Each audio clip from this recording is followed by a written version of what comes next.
Hello everyone, welcome back to AMH 2020, U.S. Introductory Survey since 1877. In this video we're going to be discussing America in the 1920s, or America in the Jazz Age. We're going to talk a little bit about political history, economic history, social history, and cultural history. We'll begin our lecture by going over the post-World War I demobilization, the Spanish influenza pandemic, the 1919 and 1920 Red Scare, and the desire for a return to normalcy that so many Americans had at the beginning of the decade. And it wouldn't be a lecture about the 1920s if we didn't talk about Prohibition, the 18th Amendment, or the Volstead Act. It became the law of the land before the 1920s began, but it was in effect throughout the entirety of the decade and into the 30s. And we'll discuss Americans' response. What did everyday Americans think about the prohibition of alcohol? The image on this slide actually is young women conspicuously drinking out of beer bottles, basically mocking prohibition, as well as the gender norms of the period. The belief in the early 20th century was that alcohol was a male vice more than it was a female vice. So some really interesting things happened in America in terms of organized crime and social and cultural change as a result of prohibition. And we'll talk about other things that come up in the 1920s, race, things like eugenics. We'll talk about the rise of the KKK in the 1920s, the rise and the fall of the KKK as well. And then we'll talk about the end of the 1920s, the great stock market crash. And while the 1920s are generally remembered as a period of economic prosperity in America, and on the whole, it was a time of economic growth, this growth was very uneven. It was largely confined to urban areas, and there were a lot of people that were not doing well in the 1920s, even before the Great Crash of '29. Here's some useful general background about the 1920s. To begin, I'll just say very quickly, the 1920s is one of my favorite periods in American history to discuss. There's so many impactful things that happen politically, economically, socially, even technologically that make it a really interesting decade to consider. And I'm talking about some things that are happening in 1919 as well, that are part of this larger jazz age period. In the 1920s, really, it's a decade of many names. It's called the Roaring Twenties because of the rapid economic growth and the rapid social change in the period. The Jazz Age because of the popularity of jazz music, but also jazz culture proliferating in America. Not everywhere, but in many urban areas. It's often called the Age of the Flapper as well, because of changes to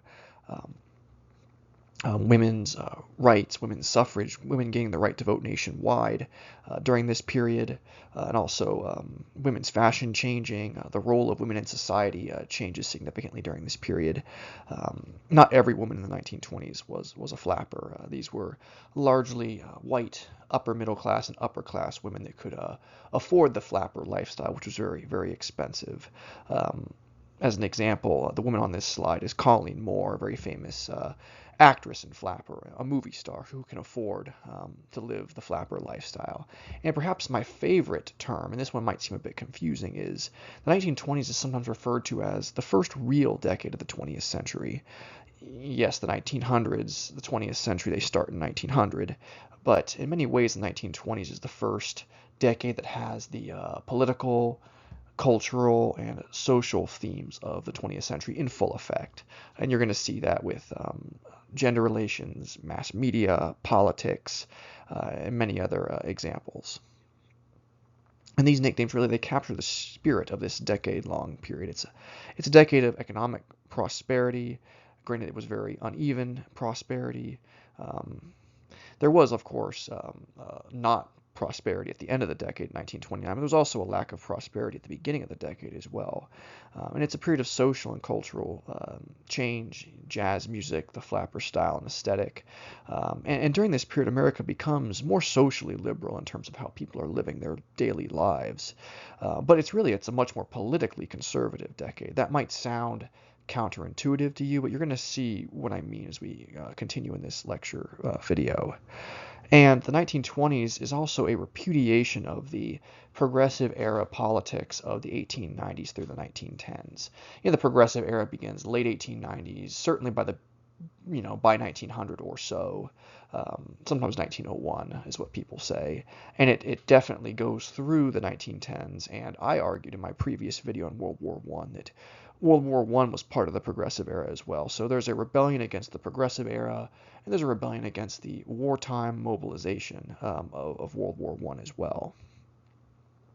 But in the 1920s, because of all the social change and political change that happened so quickly, there is a significant conservative rebellion against this, and really even a regressive, even violent reactionary backlash against some of the social liberalism that goes on in the 1920s. And some people will rebel against 1920s culture in their consumer choices in a very, simple ways that are not dangerous or violent or negative in any way.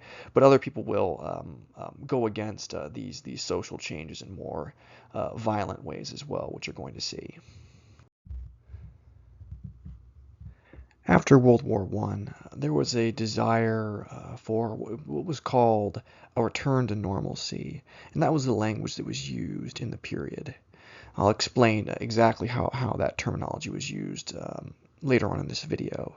Remember, there was an extensive mobilization of American society and of the American economy during World War I.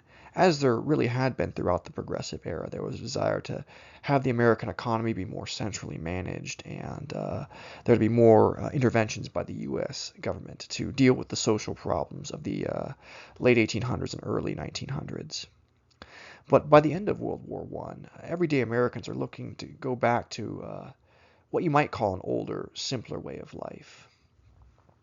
Humans often remember the past as being much simpler and much more idyllic than it really was. They're looking back to a period where the government was less intrusive, and it's a rejection of the Progressive Era as much as it is a rejection of the wartime mobilization, because the wartime mobilization and the Progressive Era mobilization really were inextricably linked, as I've argued in previous videos. U.S. veterans who are returning home, they experienced significant trauma during their service, both physical and psychological, really horrifying new diseases like shell shock, where people who had been wounded, particularly by artillery blasts, they would develop these uncontrollable, really violent tremors and shakes. And people hadn't seen this sort of thing before just because of artillery being so much more powerful in World War I. It caused 60 to 70% of the casualties in that conflict out of the 40 plus million people who became casualties in that war. Helmet technology and things like that had improved, which meant that if someone was struck by shrapnel, perhaps instead of dying, they would survive. But now they have these, what we would call traumatic brain injuries today, that these are wounds that are not always visible. And we also believe that many of these veterans experienced what we would now call post-traumatic stress disorder, which is actually linked to traumatic brain injuries. And World War I is actually the first war in recorded history in which more people died from combat wounds than from disease, when you don't include Spanish influenza, which begins to infect people during the war. And there's about 116,000 U.S. Deaths in the war. Remember, this is the first war in recorded history in which there are more combat casualties than non-combat casualties, if you don't count Spanish influenza. That's why these numbers seem odd. And as veterans are coming home, many of them are seeking jobs. Those that are able-bodied and able to do so are seeking jobs. Meanwhile, wartime contracts are winding down because the United States is demobilizing and the war is over. So there's actually a bit of a recession that happens in the United States after World War I. A lot like actually what happens after World War II. There's a recession as well in 1945 and 1946. And highlighting this theme of a desire for a return to normalcy, to move past the war years and move past the progressive era. The U.S. Congress rejects President Wilson's League of Nations and his 14 points, his plans for a more multilateral U.S. foreign policy in which the U.S. would be linked to other countries through treaties to prevent future wars. Many people believe that the 14 points in the League of Nations might potentially drag America into future wars. And Wilson really found himself he found he'd become too progressive for the conservatives in both the Democratic and the Republican Party, and too conservative for the progressives that were in both parties as well. And he's essentially alienated from everybody politically. And then Wilson also has a stroke in 1919 that basically leaves him incapacitated for the last year or so of his presidency. We believe that his wife was forging his signature during this period. And he was unable to run for a third term as president, which there was no law preventing him from running for a third term if he had wanted to, if he had been healthy. It was just customary that you would not run for a third term during this period. It's not until after World War II that it becomes the law that you cannot be president for more than 8 years. Here are some images related to the end of World War I, the physical and psychological wounds that many veterans had experienced and had to deal with. Not just things like shell shock or what we would call PTSD today, but amputations, really serious facial injuries that could leave someone scarred for life. Plastic surgery was around, but very rudimentary compared to what it is today.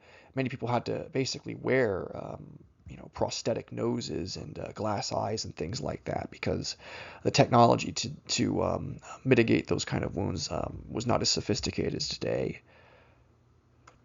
And while they understood germ theory by the time of World War I, there were some other ideas about medicine and health that were not very up to date and not correct. And you're going to see that when we get to our discussion of Spanish influenza in a moment.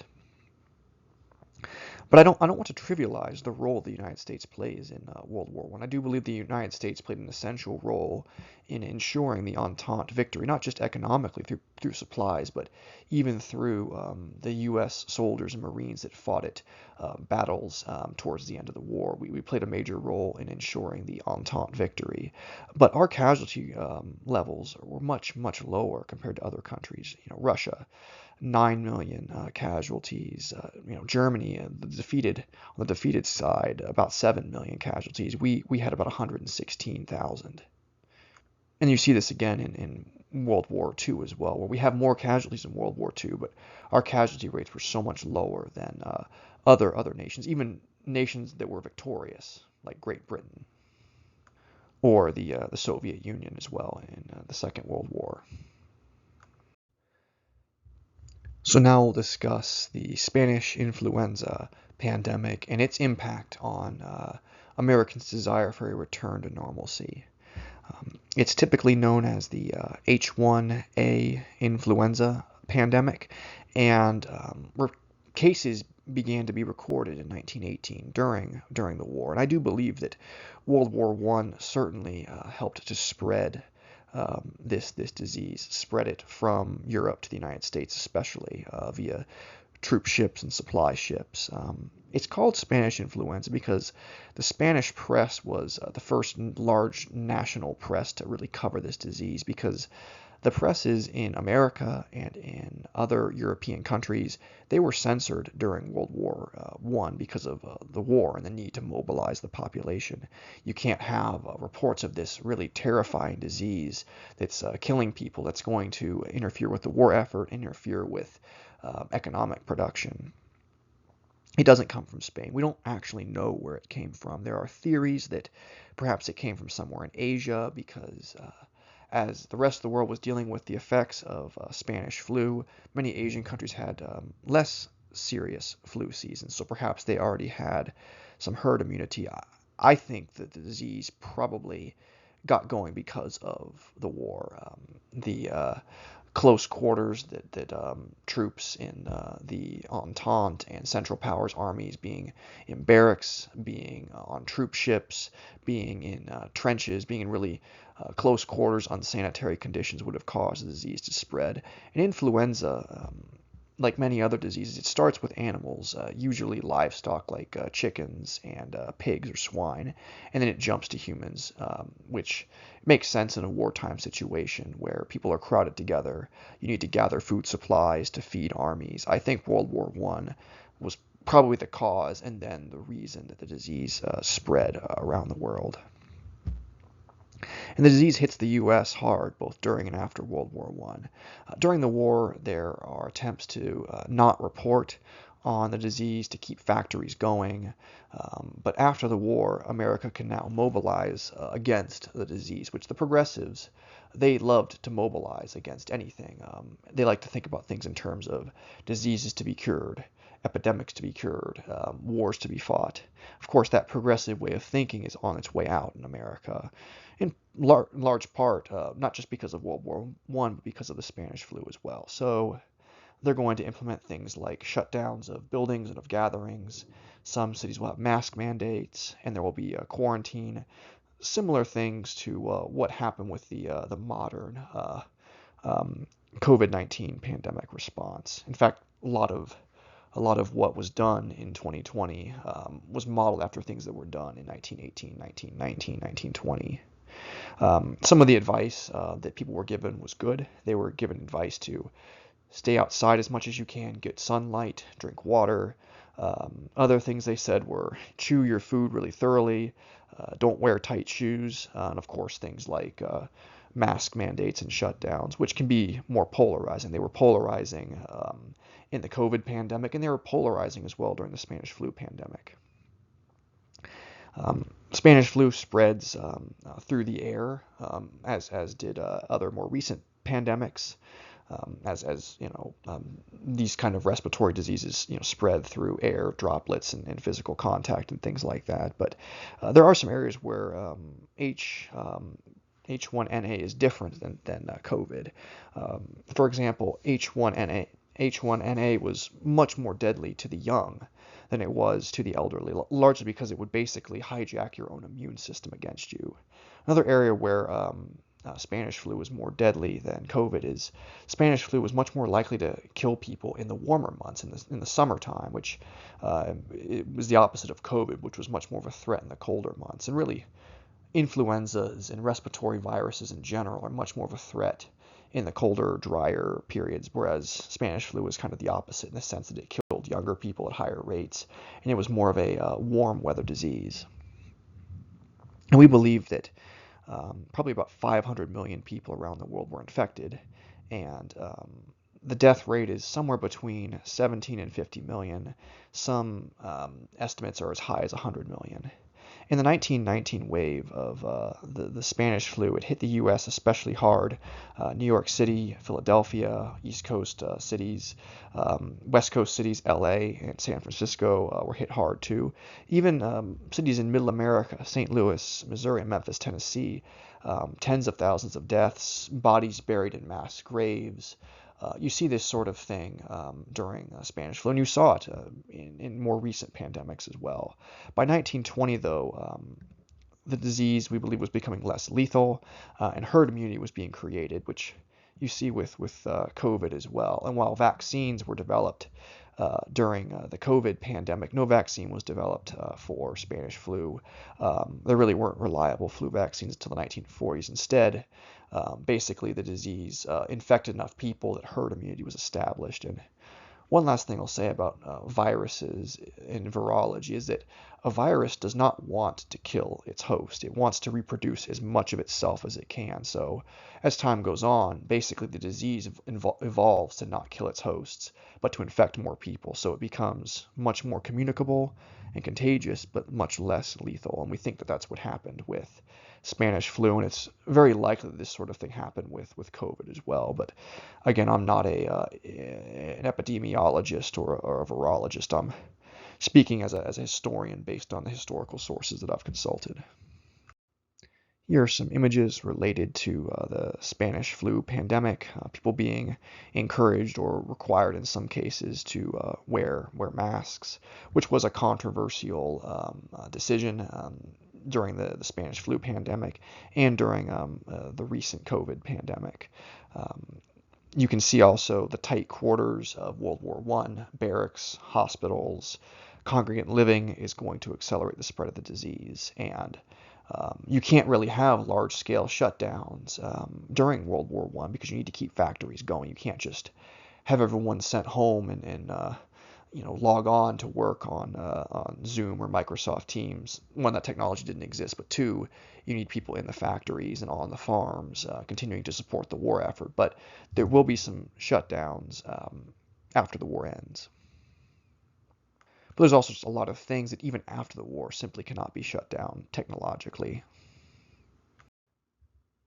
And this is a map showing where the Spanish flu pandemic, where it hit first. As you can see, it hits the East Coast population centers and areas where the U.S.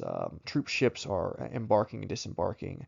There were a lot of cases in places like New York City, also in Washington, D.C. as well, where there's a lot of troops coming back and forth from Europe. Um, some of the advice that people were given was good. Hydrate, stay outside in the sun, don't spend too much time inside. But as I said, some of the other advice they were given was don't wear shoes that are too tight. Don't, chew your food thoroughly. How effective some of those things are going to be is debatable. But you can kind of see how the pandemic basically areas that get hit first, they get herd immunity first, and then areas further into the interior of the country were also affected very strongly as well, as was the West Coast. And many people wore masks. In some cases, they were legally required to do so, and some masks are more effective than others, as you can see from the images on this slide. So you have the Spanish flu pandemic, the mobilization to fight this disease, methods to prevent its spread, some of which were more effective than others. You also have the emergence of a Red Scare in the late 1910s, fear of radicals, fear of communists, anarchists, etc., which there's been many Red Scares in U.S. history. There were Red Scares before the most famous one in the 1950s. There were Red Scares in the 1800s, as we've gone over in this class. There was also a really serious Red Scare that happens during and after World War I. And it really begins during World War I because of domestic socialist resistance to the war, and then also because of the Russian Revolution, which begins during World War I. On the domestic side, you had socialists who opposed the war for a variety of reasons. People like Charles Schenck, for example, he advocated for draft resistance, and he passed out anti-draft and anti-war leaflets. He was eventually convicted under the Espionage Act of 1917. Schenck will appeal his case to the Supreme Court, and this was the case in which Justice Oliver Wendell Holmes, Jr., he famously said that falsely yelling fire in a crowded theater was not protected speech by the First Amendment, because saying something that's false like that could cause a panic. It could cause people to be possibly trampled to death as they flee a theater that's not actually on fire, and that therefore what Charles Schenck was doing was like this, and therefore was not protected by the First Amendment. The court's decision was also informed by the 18th century Sedition Act. This was part of the Alien and Sedition Acts, which were legislation that was passed during the John Adams administration. The Adams administration was fighting a conflict called the Quasi War, Quasi War against France. It was a small naval conflict from about 1798 to about 1800. And during that period, there were restrictions on speech that was against the U.S. government, and there are also increased restrictions on immigration as well. So they're building on 18th century laws that came out shortly after the Constitution was drafted, and they're arguing that some speech is not protected by the First Amendment. And they specifically argue that speech that could be a clear and present danger was not protected by the First Amendment. And this clear and present danger test is going to be in effect in America for the next 50 years until 1969, the Brandenburg v. Ohio case, which really tightens what kind of restrictions the government can put on speech. Basically, Brandenburg versus Ohio says only imminent and lawless action, or speech that will lead to imminent lawless action, um, um, that can be restricted, but not clear and present danger. That's way too broad. The government's ability to restrict freedom of expression is being reined in to offer more flexibility and protection for American citizens. But this is information that's important for anyone who wants to learn more about American civics. And here in Florida, it's knowledge you'll need for the Florida Civic Literacy exam. Overseas, the Russian Revolution, which begins in 1917, and then the ensuing Russian Civil War, which is going to last until 1923, it's going to lead to anti-radical sentiment in America. And these are some slides related to the Russian Revolution, Russian revolutionaries engaging in the Russian Civil War, and then the original 1918 Soviet flag using the ancient Russian script, and then a later seal, hammer and sickle seal flag of the Soviet Union. And Vladimir Lenin was the leader of the Bolsheviks. They were the most radical faction in the Russian Revolution. They defeated the white Russians that supported the Tsar and were against communism, the Red Russians as they were called. And over time, Lenin also eliminated the less radical revolutionaries, the Mensheviks. But there was a lot of fear of radicals and of communists in the United States, to the point that the U.S. will actually deploy troops in Russia from 1918 to 1920. And here are U.S. troops deployed in eastern Russia, on the Pacific coast of Russia, around Vladivostok. This is August of 1918. They're going to be there till 1920. This is during the Wilson presidency. And they're there to basically help the white Russians. They're called the White Russians, of course, because white was a royal color, the Tsar being deposed, imprisoned, and then executed by the Bolsheviks, along with his entire family. It's not a racial term. Also, there's a desire to keep the Japanese from opportunistically expanding their territorial holdings in East Asia. So the U.S. is there to prevent the Japanese from taking advantage of the situation as well, because the Japanese and the Russians, although they were on the same side during World War I, these are two countries that really don't like each other. They're bitter enemies. And here's the American troops in winter in Vladivostok. Well, technically it's April, it's springtime, but it's Russia, so it's still very cold, and there's still plenty of snow on the ground, even in April. Returning stateside, there are a series of radical anarchist bombings from April to June of 1919. 36 bombs were sent in the mail to U.S. government officials, including future President Franklin D. Roosevelt, as well as judges and other government officials.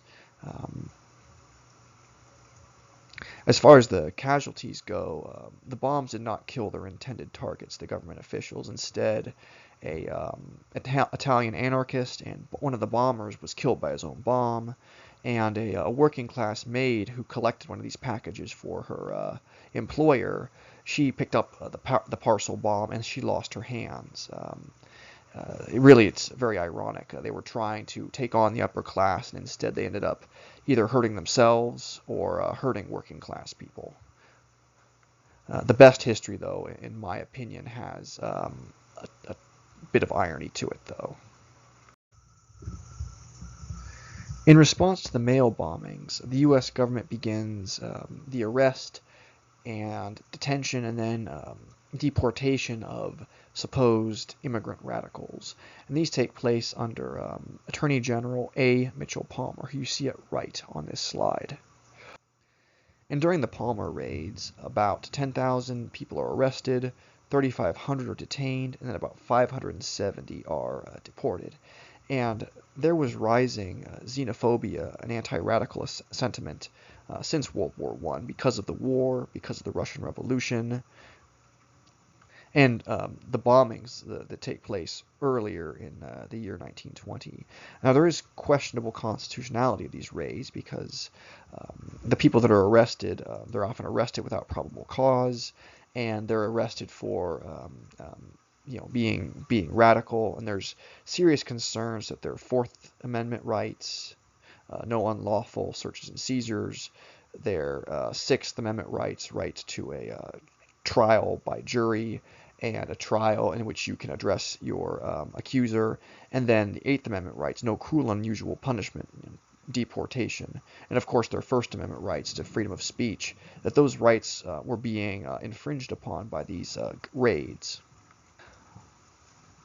Although during this period you also have the Schenck v. U.S. case, in which speech that is deemed to be a clear and present danger to the country is not First Amendment protected. So constitutionality is a issue with these raids, but some would say that people had different understandings of the Constitution back then, therefore these raids might be at least understandable in the context. But a young FBI agent named J. Edgar Hoover, whose name you're going to hear quite a bit more in this course, he assisted in these raids, and immigrants were deported, people were arrested, they were detained. More radical labor movements as well, like the IWW, the Wobblies, they were greatly weakened by these raids. There's a chilling effect, you might say, on radical activities, and not every organized labor movement, every union was radical, but the IWW, the Wobblies, certainly were a more radical and socialistic union, and they're really going to take it on the chin after the Palmer raids. And you can see here a IWW Wobbly member who looks like a dangerous bearded radical. He's being forced out of the country by Uncle Sam. Meanwhile, other immigrant traders supposedly are being forced out behind him. This individual here is a very stereotypical portrayal of an Irishman, for example. So there's anti-radical sentiment, there's anti-immigrant sentiment in the Palmer raids, which these sentiments were rising after World War I, and they're going to be rising in the 1920s. Now we'll talk about the case of Niccolo Sacco on the right-hand side of this slide, and Bartolomeo Vanzetti here on the left. They allegedly were involved in a robbery and a murder on April 20th, 1920, of a factory paymaster and a security guard who was actually an Italian immigrant himself. It was said that several men, including Sacco and Vanzetti, they attacked these men, murdered them, and then robbed them of the factory's payrolls. And this took place in Braintree, Massachusetts, just outside of Boston. Sacco and Vanzetti were part of a radical gang. They were part of a anarchist gang, not a communist or socialist gang. They were part of a gang called the Gallianists, led by this guy here, Luigi Galliani, who was eventually going to be deported from the country. But it was several men that probably engaged in this robbery and murder, but Sacco and Vanzetti were the ones that were arrested. They were put on trial. I'll go over the context of the trial a bit more, but there's considerable evidence that there was ethnic prejudice against these men, prejudice against them because of their political views as well. But we'll unpack their case a bit more in a moment. Remember, this is a period of rising anti-radical sentiment, rising nativist sentiment as well in America. The Russian Revolution continues to rage during this period. It goes on from 17 to 23, and even U.S. troops were deployed in Siberia during that period. And there's significant fears of communist infiltration in the United States, and that many of these radicals are also going to be immigrants as well. And some of these immigrants did join criminal organizations, and some of these organizations were radical. The mail bombers that sent those packages in the mail, they were a radical immigrant gang. But at the same time, in the case of Sacco and Vanzetti, their political beliefs and their immigration, their ethnic backgrounds came in as factors in the trial, and eventually they were convicted and sentenced to death. The trial went on from 1921 to 1927, and ballistic studies done on the handguns that were found in their possession in the 1960s conclude the guns that were in their possession were the ones used to commit the murders. But there's no debate, though, that there was significant anti-radical and anti-immigrant prejudice at work in the jury's conviction of the men. Personally, I think there's very good evidence that they were guilty, probably along with others. But certainly you could argue that they probably did not receive a fair trial either. And their trial and eventual execution was part of this larger Red Scare that takes place in the U.S. that comes as a result of the Russian Revolution, as a result of World War I. And you're going to see that this Red Scare is going to lead to, in part, the Red Scare is going to lead to the 1924 Johnson-Reed Immigration Act, which the Johnson-Reed Immigration Act, it went beyond the 1917 Immigration Act, and it set strict national quotas for immigrants so as not to alter the American ethnic and racial demographics. So under the 1924 Immigration Act, immigration even from Europe is going to be heavily restricted to the point where it's going to be very, very difficult for any European who's not from Northwest Europe to come to America. There's going to be a lot less Italian and Polish and Greek and Russian immigration coming into the United States. And parts of the Johnson-Reed Act are going to be in effect until 1965.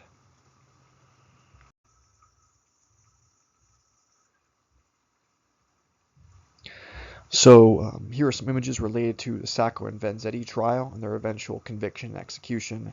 On the right-hand side is the street in Braintree, Massachusetts, where the robbery and murder took place. On the far left side of the slide are the handguns that were found in the possession of Sacco and Vanzetti. The revolver that was allegedly Vanzetti's also matched the type of revolver or firearm that was carried by Alessandro Berardelli, who was the security guard that was attacked as well. Did Vanzetti take the security guard's revolver? As I said, ballistic studies done on these weapons suggest that they were the ones used in the murder. As I said before, there were others who apparently took part in this robbery and murder as well. And in the end, Sacco and Vanzetti, well, very likely being guilty, they did not receive a truly fair trial because their ethnic background and their political views came up frequently in the trial and likely played a role in their conviction as much as just the evidence.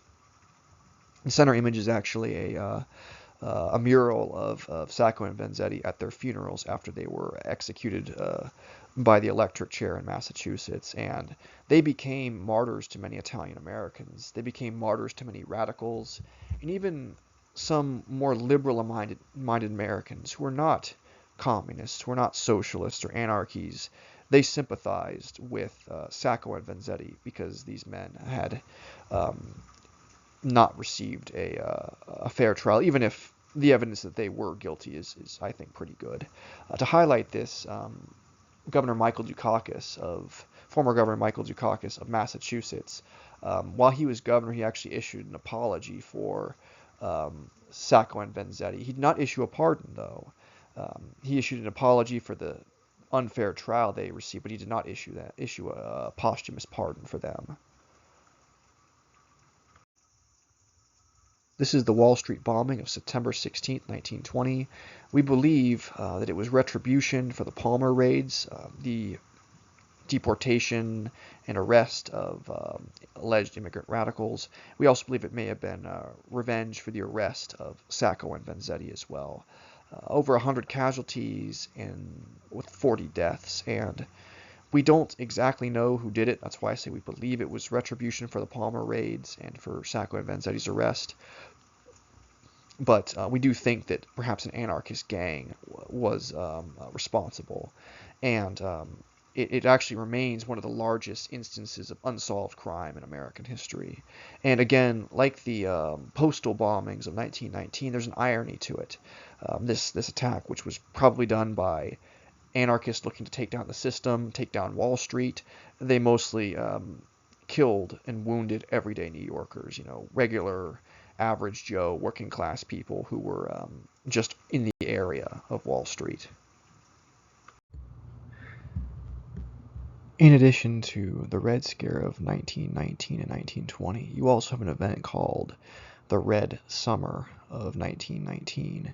And the Red Summer of 1919 involved major race riots and indeed massacres across at least 30 U.S. cities, and even some rural areas in which African Americans were attacked by groups of white Americans.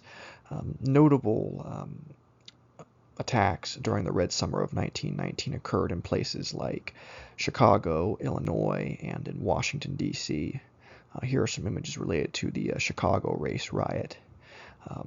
For background, this is post-World War I demobilization. Veterans are returning home looking for jobs. There is high unemployment. There's concern about there not being enough housing, as many people have moved from the South. African Americans, as well as some white people from the South, have moved into Chicago. There's also tension between the African American community that already lives in Chicago and the new arrivals, black and white. And there are also what are called ethnic white communities as well, Irish Americans, Polish Americans, Italian Americans, who generally live amongst themselves in ethnic enclaves. So competition for housing, competition for jobs, and racism mobilizes these riots, particularly in Chicago. This riot started after a black swimmer drifted to a area of the beach on Lake Michigan that was not legally whites only, but was the de facto whites only section of the beach. Some of the white beachgoers began throwing rocks at the bather. He was struck on the head, and then he was knocked out and drowned. That was the beginning of the race riot, in which black people and white people of various groups fought each other, and over 20 people were killed in this race riot. And there were many more race riots, massacres that took place in 1919, and they're going to take place into the 1920s as well. There's a lot of social unrest that's taking place after World War I and as the 1920s are beginning. This is another very famous race riot or massacre that took place in this period. It doesn't take place during the Red Summer of 1919. It takes place in 1921.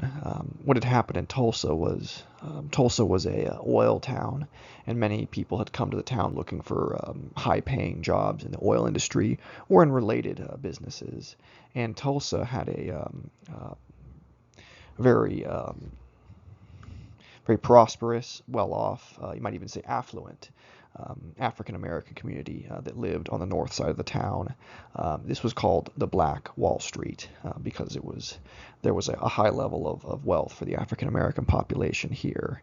And the sort of spark that touched off this race riot was the alleged attack of a white woman by a black man. But with this race riot, there are other factors, economic factors, as African Americans are moving in. The white people living there are concerned about this. Some might even have been jealous of the wealth that was being produced in Black Wall Street. So there was an attempted lynching of the black man that had allegedly attacked a white woman, and this degenerated into violence between the white residents and the black residents. The police of Tulsa were powerless to stop the violence. Some have suggested that the police were supportive of the violence and basically didn't try to stop it. And there's evidence of corruption in Tulsa as well. There may have been payoffs and things taking place to keep the police from getting involved. And there even are reports of things like aircraft being used to attack the black residents of the city. It was a really, really acrimonious, violent event. At least 20 black deaths and probably about 10 white deaths. And some people think that in the aftermath, with the Black Wall Street community being burnt to the ground and largely destroyed, there may have been 300 people who died eventually because of the events of the Tulsa race riot. And there's also evidence as well of the KKK, which had a resurgence in the mid-1910s, that they were involved in this event. And the KKK are going to be around in the 1920s, and really in some ways are going to reach their greatest point of power in the 20s.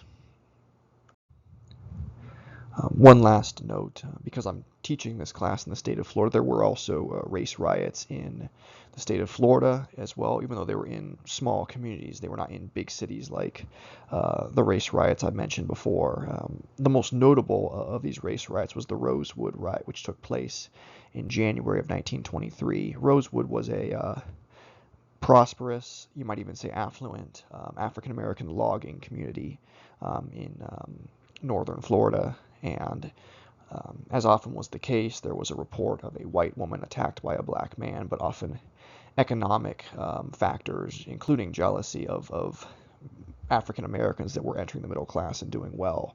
It motivated the attacks against African Americans and the destruction of the Rosewood community.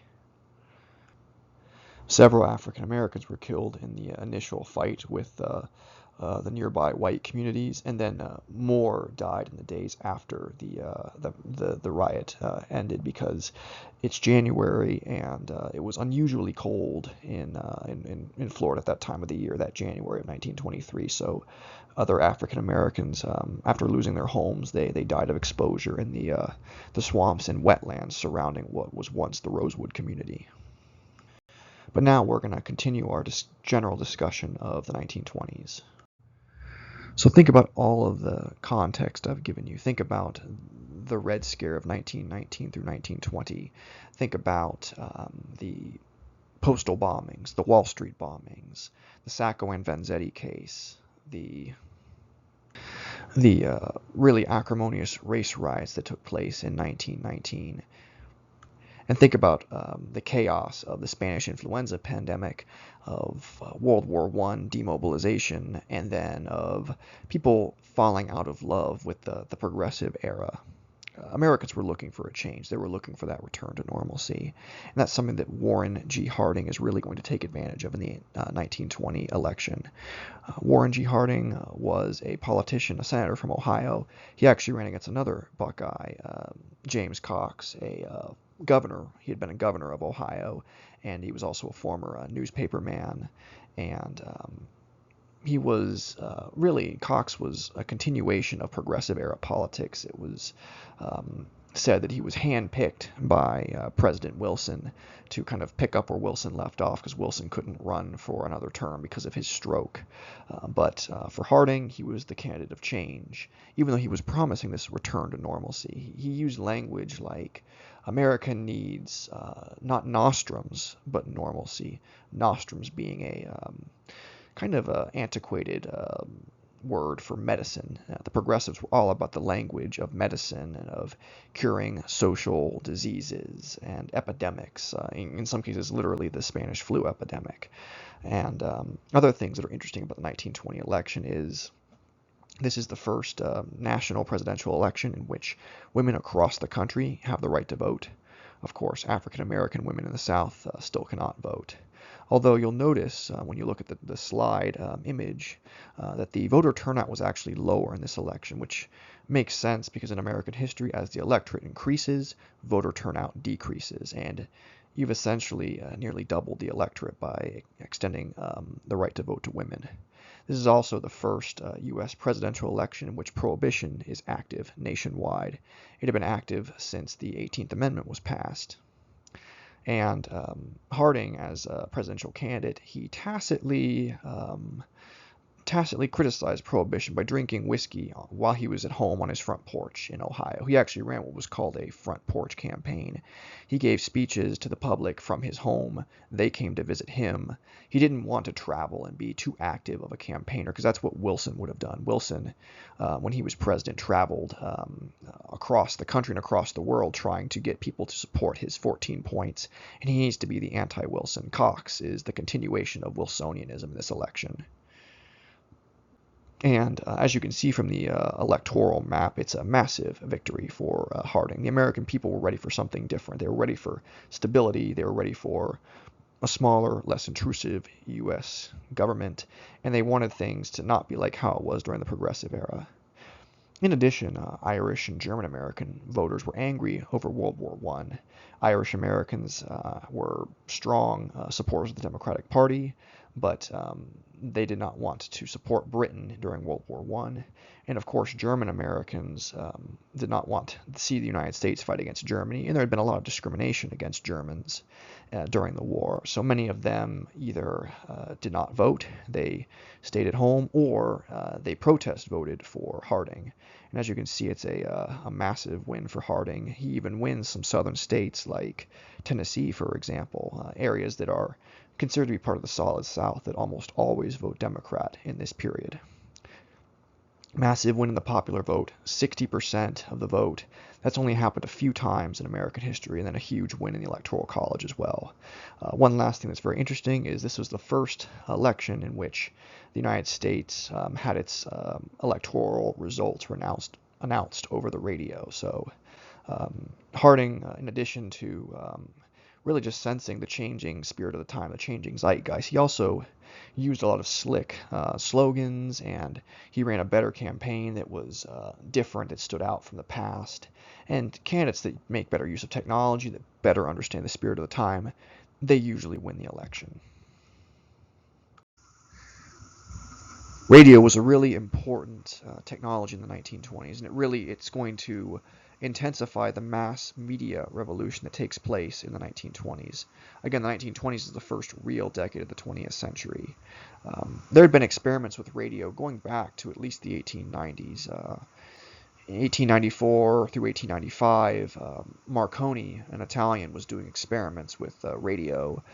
They began sending transatlantic radio broadcasts over long distances, but it was still a very expensive technology, not available to everyday people.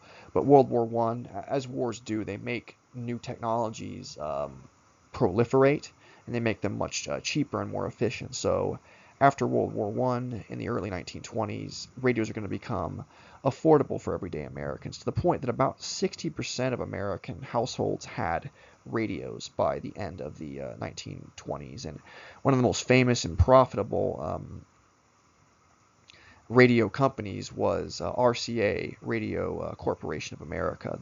Their stock was very, very popular as well. Even though they didn't pay out dividends, people continued to buy their stock because it was seen as being a surefire good buy on the stock market. It was kind of the Apple stock of the 1920s, you might say. Well, it's not going to be a good stock for forever, though, and RCA as a company, they're not nearly as big now as they were in the 1920s. But radios were very popular with everyday Americans, especially with rural Americans as well.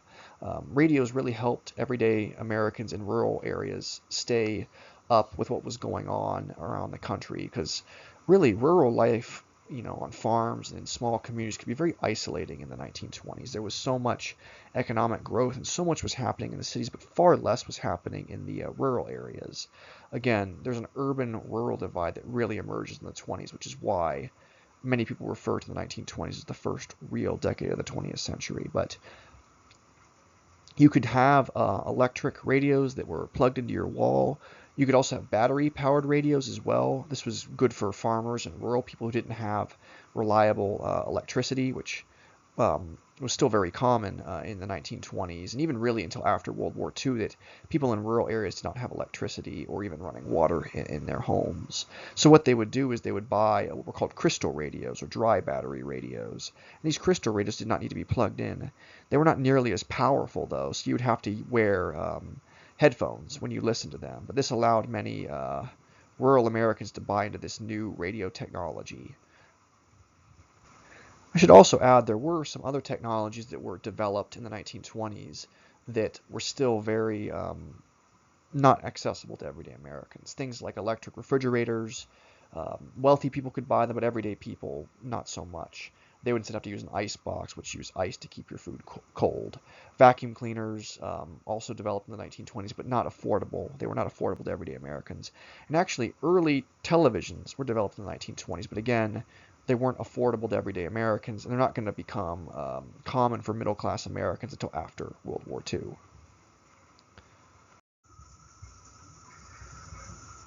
So now we'll discuss the Harding presidency for a few minutes. While Harding was alive, because he died during his presidency, he was probably the most popular president in American history for the couple of years that he was alive. He had very high approval ratings. He won with 60% of the popular vote. That return to normalcy message really resonated with a majority of Americans who were tired of World War I. They were tired of the chaos after the war, and they were tired of the progressive era as well. And as president, Harding supported a smaller government that was less intrusive, with lower taxes, and it was just less involved in people's everyday lives. It's going to be much more fiscally conservative and limited in its scope. And of course, it's also a much more pro-business, anti-regulation government as well. The thing is, Harding died in 1923 of a heart attack while he was in San Francisco, and he was replaced by his vice president, Calvin Coolidge of Massachusetts, who was definitely more of a conservative. He was very religious, very much a limited government politician. He also was, you could say, anti-union as well. He actually rose to political prominence for breaking up a police strike in Massachusetts. But he actually takes over for the presidency after the death of Harding. He was at his family's cabin in Vermont, which had no electricity and no telephone. He actually had to be alerted that he was now the president with a messenger, and he actually took the first oath of office from his father, who was the local justice of the peace. He had to actually take it again once he got to Washington. After Harding's death, and some historians would argue that even before his death, reports of corruption in the Harding administration began to be discovered, as well as a series of scandals that really will make Harding go from being a popular and well-loved president to being hated and actually seen as being one of America's worst presidents. Harding surrounded himself with politicians from Ohio that he trusted. They were called the Ohio Gang, and there was a lot of corruption.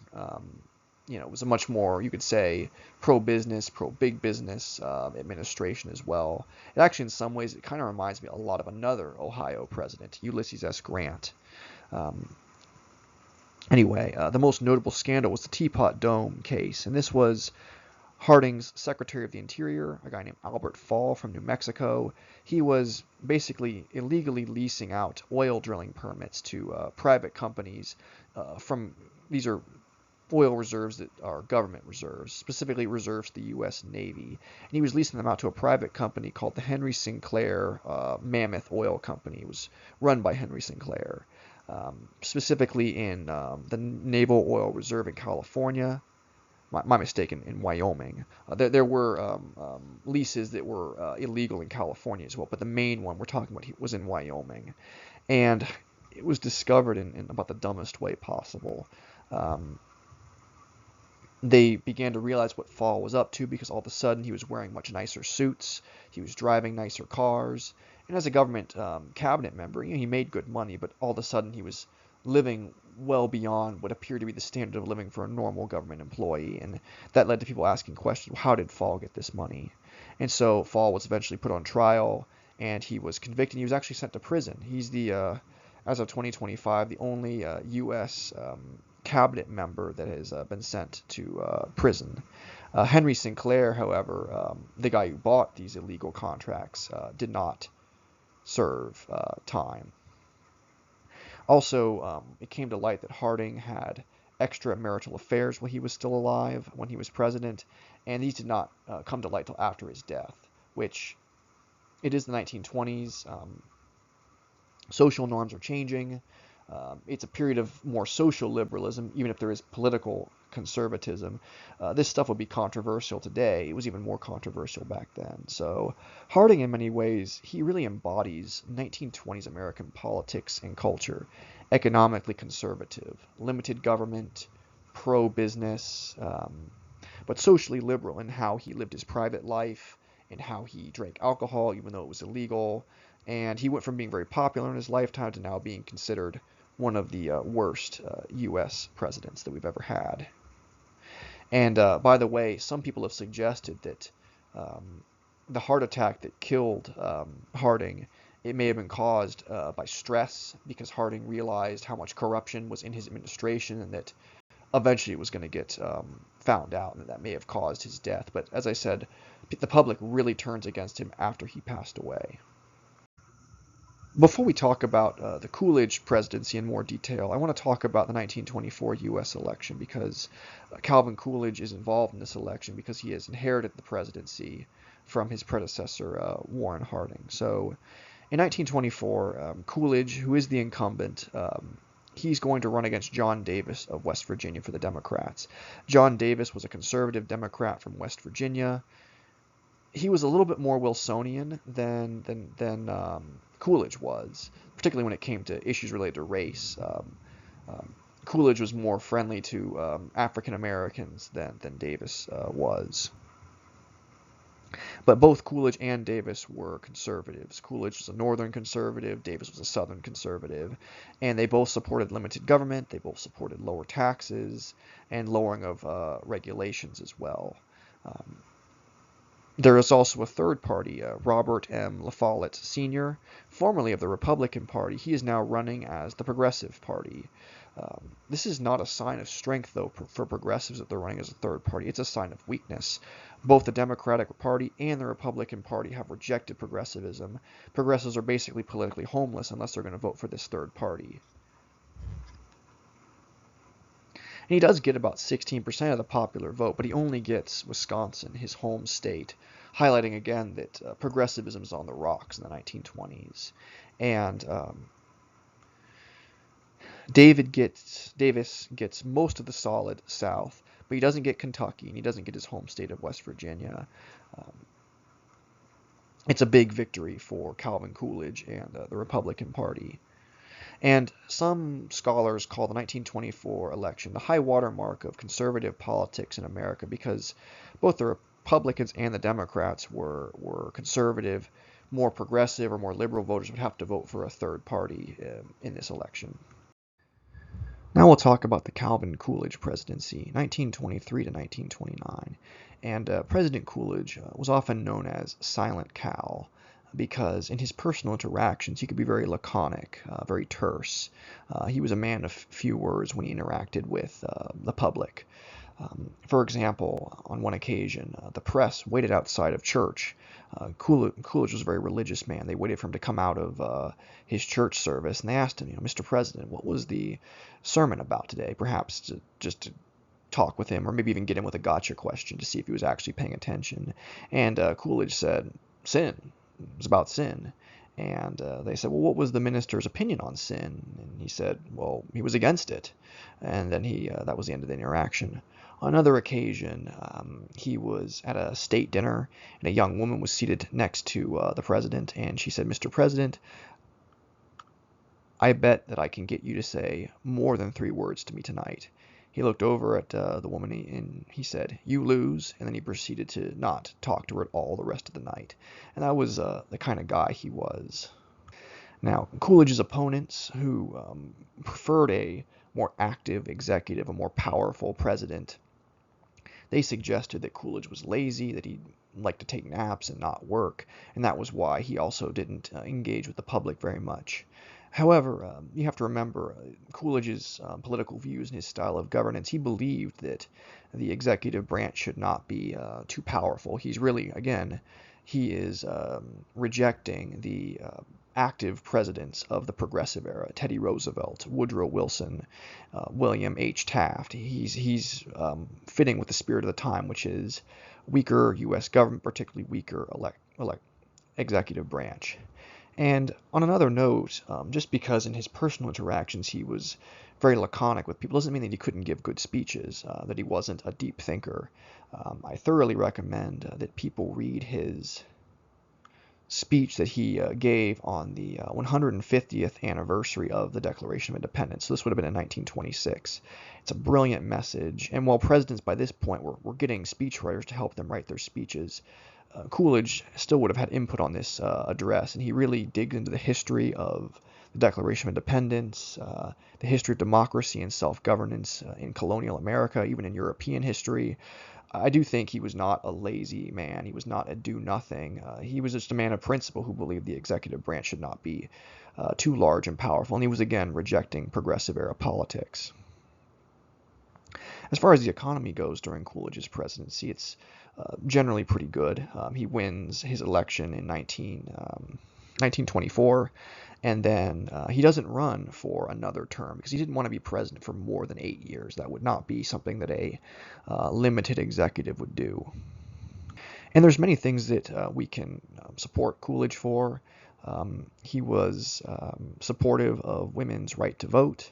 He was critical of prohibition, even though he was a very religious man. Again, prohibition is kind of a big government top-down policy, so Coolidge was not a supporter. On race relations and civil rights, he was a supporter of African American civil rights, although, again, being a limited executive, he didn't do very much actively to help deal with the violence African Americans were facing in the 1920s. He also supported citizenship for Native Americans as well. Some have criticized Coolidge for his more hands-off approach to the government. It's a more laissez-faire type of governance style. They would say that this approach, while it helped the economy grow in the 1920s, it really enabled the 1929 stock market crash and the ensuing Great Depression. And some people have argued that Coolidge's stance on foreign policy and on immigration were more regressive. He did support the 1924 Johnson-Reed Act, which made immigrating to the country very, very difficult if you were not coming from Northwest Europe. And he was more of a non-interventionist as well in foreign policy. Some will say that's a good thing because it was scaling back American imperialism. Others will say that was a bad thing because it sets America up to be not truly isolationist, but it takes us in a more isolationist direction that in some ways might have helped to enable the Second World War because we were not engaging in deterrence. And now we'll dig into the economy in the 1920s in a bit more detail. There was a post-World War I recession. There was a slower economy during the Spanish flu period. But by the early 1920s, the economy gets back on its feet and it grows very rapidly throughout the 1920s. There's significant GDP and stock market growth during this decade. Although I should say that fewer Americans were in the stock market back then than today. There's kind of a myth that everybody was in the stock market in the 1920s, and that is what caused the great 1929 stock crash. But under the cabinet of Warren Harding and then under Calvin Coolidge, a lot of more limited government, deregulatory, pro-business, low-tax policies were enacted. Again, this was a conservative period in American political history, socially liberal period, politically conservative, an economically conservative period. The income tax, for example, was lowered basically to zero for all but the top 10%. At the same time, though, tax revenue actually increased in the 1920s because the economy was growing. Tax rates may be lower, but the amount of money being brought in was the same and actually increased. And this was a policy that was supported by Andrew Mellon, who was the Treasury Secretary. Mellon, remember, his family helped to found Carnegie Mellon University. They were a very wealthy upper-class family. It's a period of economic conservatism, limited government, a weaker executive branch, deregulation, and pro-business policies. During the 1920s, union membership declines significantly. The economy is growing, workers are doing well. Not all workers, but many workers are doing well.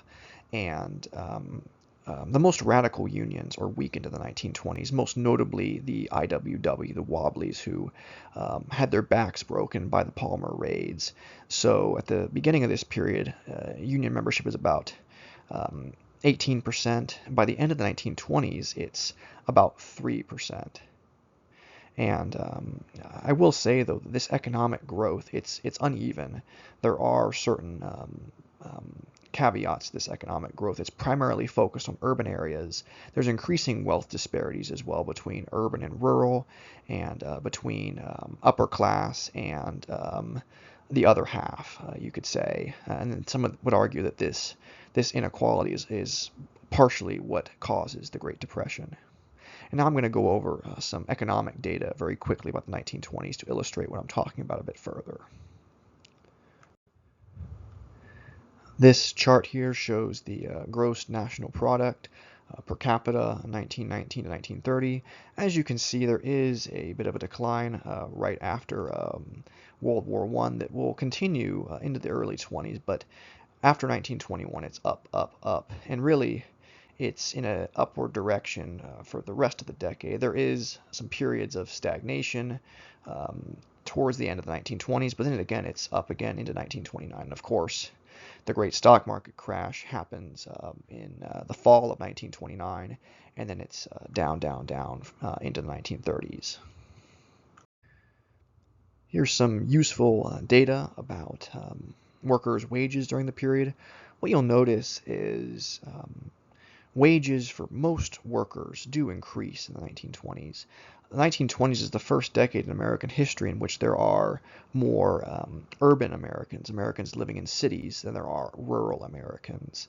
And you'll look at skilled and semi-skilled workers, you'll look at manufacturing workers. You can see that across the 1920s, their wages do go up. There is a little bit of a decline in the beginning here during that post-war recession, but then after 1921 or so, it's these wages are going to go for the most part up. And of course, there is a decline after 1929, as you can see. And women's wages also increase across this period as well. As you can see, there's a pay disparity. Women are making less money than men. And this was still legal at this point in history. But women's wages do increase across the 1920s. But as I've said before, not everybody is doing well during the 1920s. Workers in rural areas are really struggling as well. And as you can see here, farm workers their wages are going to go down. There's a big drop during that post-World War I recession, but their wages never fully recover to that World War I era level. Farmers did well during the World War I years, but they did not do well in the 1920s. And these are daily farm workers' wages, not weekly wages. But even if you divided the industrial workers' weekly wages into 5 days, their daily wages would still be considerably higher than the farm workers. Keep in mind also that in some parts of the country, especially the rural South, the most common jobs, the most readily available jobs are agricultural jobs, and the wages for agricultural workers are declining across the period as a whole. Here's some data about labor force growth and employment. Labor force growth is the bottom line, and the unemployment rate is the top line. You can see there is a significant increase in unemployment in 1921. Again, that post-war recession, everyone's competing for jobs.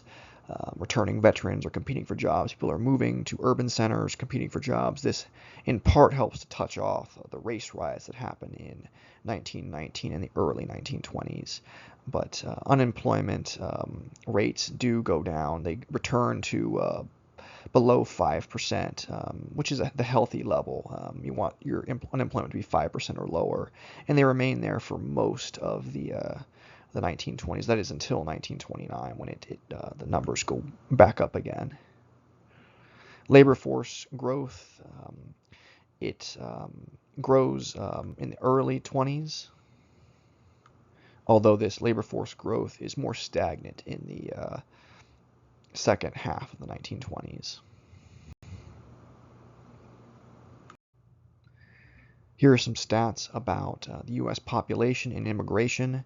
The 1924 Johnson-Reed Act was, I would argue, the toughest, most stringent national immigration legislation that we've ever had. in this country, and it's going to make immigration from anywhere that's not Northwestern Europe highly, highly restricted. Immigration from Asia and the Middle East and Africa and Latin America had already been greatly restricted during World War I. And of course, you have earlier immigration restrictions like the Chinese Exclusion Act. But now, anywhere in the world, the immigration is either banned or it's going to be very, very strictly regulated. You can see here, after 1924, the immigration rate or immigration numbers, they drop significantly because immigration is now really restricted, especially from places like Eastern and Southern Europe, where by this point, in absolute numbers, more immigrants were coming from there than they were from Northwest Europe. And this was done to try to preserve the ethnic and racial demographics of America, because Southern and Eastern Europeans were not seen as white in the same way that people from Northeast Europe, from Britain or from Scandinavia or Germany were.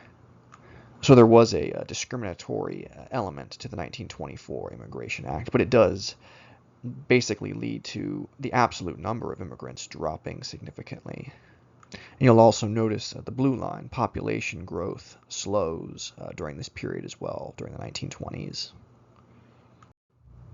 Here's some information about homeownership in the 1920s. This chart shows the homeownership rate across the 20th century. We don't have very good data about homeownership before the 1890s, just because that was something that the Census Bureau began to really watch in the 1890s. Before this, we don't have as good of information. But what you'll notice is that overall, the homeownership rate increases in the 20th century, and it really increases after the Second World War in this area here.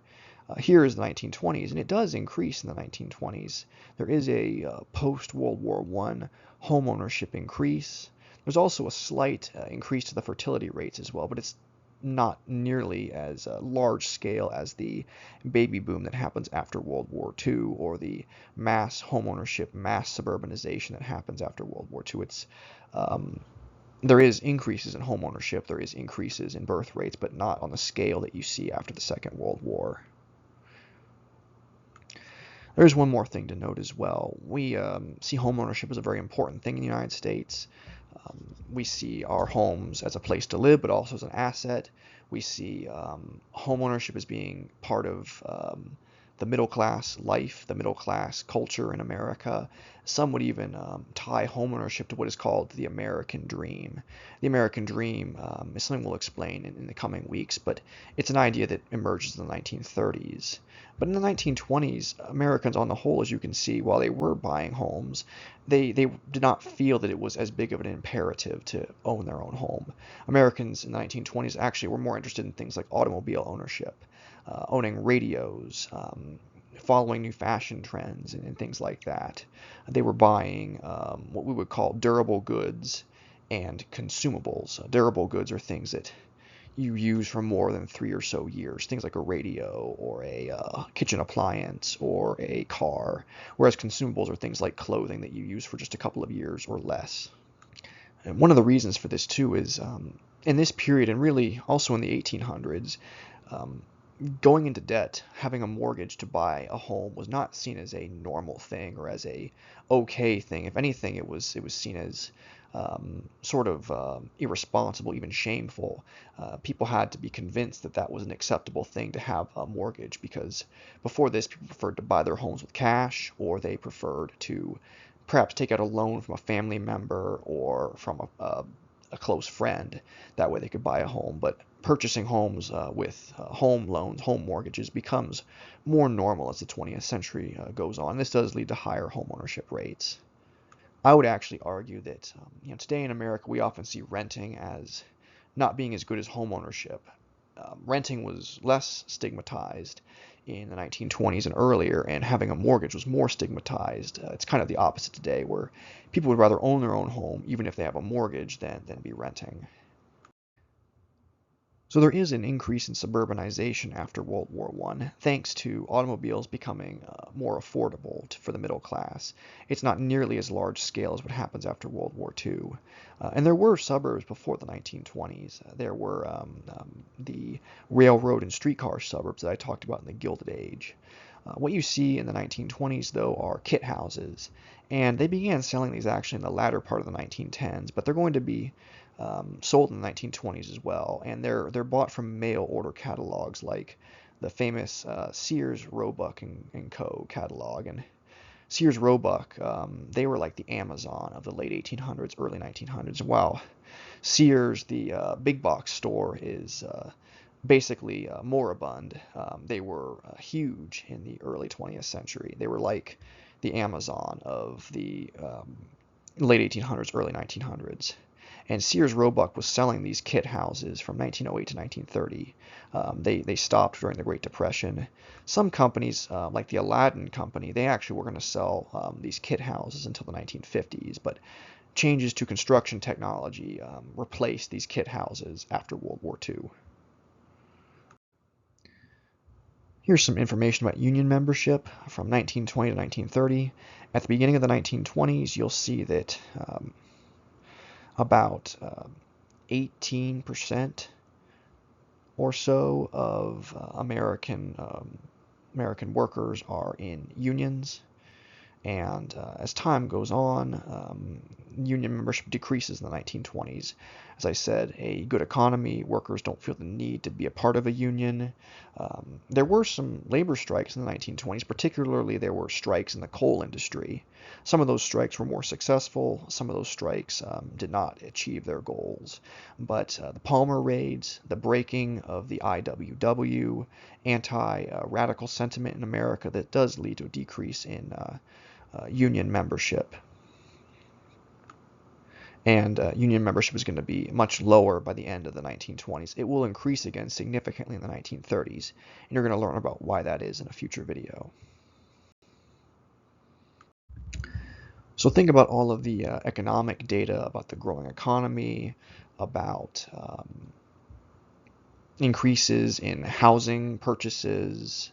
Think about declining union membership, think about GDP growth, think about wage growth for industrial workers, and I want you to bring this information into the 1928 U.S. election. In this election, a former cabinet member of Coolidge, Herbert Hoover, is going to run for president. And Coolidge was a limited government, definitely an economic conservative. Hoover was less of an economic conservative. He had a lot of older progressive era ideas about the government being more involved in the economy. He'd actually been the Commerce Secretary for Harding and then for Coolidge. And another interesting thing to note is he actually chooses Charles Hughes of Kansas, a Native American, to be his VP. This is the first person of color to be the vice president. Former Vice President Kamala Harris was the first woman of color to be VP and the first woman to be in that office. But Coolidge didn't like Hoover very much, even though he was a cabinet member of his. Coolidge jokingly called him Wonder Boy because he was seen as this young, erudite genius. And Hoover was a pretty sharp guy. He had a lot of experience as a mining executive and managing the food board during World War I, but he did believe in a bigger government and a bigger economy, which is probably why Coolidge didn't like him very much. In fact, Hoover reminds me a lot of our future Defense Secretary Robert McNamara, if I was going to compare him to another American politician. He's running against Al Smith of the Democrats. And Smith, he's more of a libertarian, I would argue. He was anti-prohibition.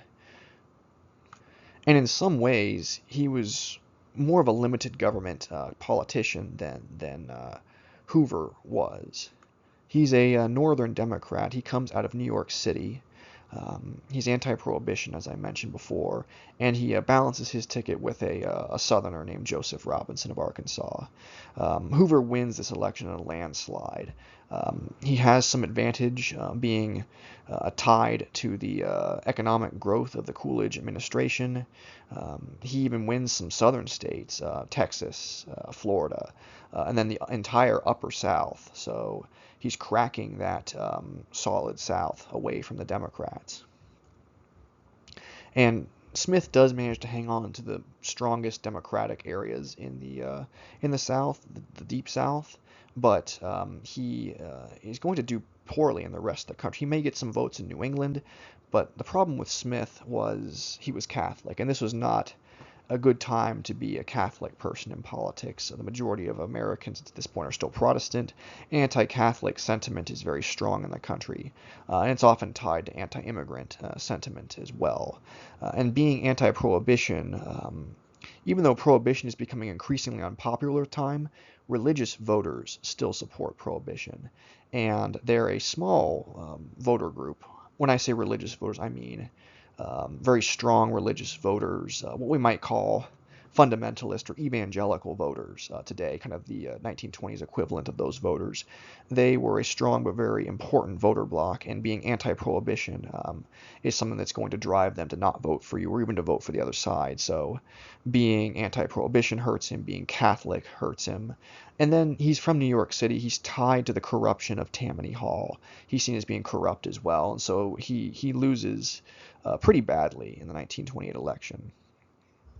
The thing is, though, this election looks bad for the Democrats, but in some ways, it's actually a sign of positive developments for them in the future. It's a transitional election. One party system is winding down, and another one is going to begin, starting with the 1932 presidential election. The Democrats actually win the majority of the urban vote, and by 1920, the majority of the U.S. population, remember, lives in urban centers, which really bodes well for the party's future. This party system, the fourth, is winding down. The fifth party system is going to be kicking off after the 1932 election. The 1932 election is a transitional election. There is one more positive thing that I will say about Hoover, is that Hoover was supportive of African American civil rights, and he did a really good job in 1928 of reaching out to black voters to get them to vote for the Republican Party. He's going to move away from that stance over time, but that is one thing I want to point out. I want to briefly go over U.S. foreign policy in the 1920s, which doesn't really get talked about very much, which is unfortunate because there's some important developments that take place in the 20s. First of all, the selective service draft ends in 1920. We're no longer going to be drafting people because World War I is over. And in the 1920s, the Harding and then the Coolidge administration are going to support a more non-interventionist foreign policy. We're moving in a more isolationist direction, but America, remember, is never truly isolationist. We have trade relationships with other countries, and we're actually going to sign some international documents during this period, but we're not going to militarily intervene in other countries during the 1920s as much.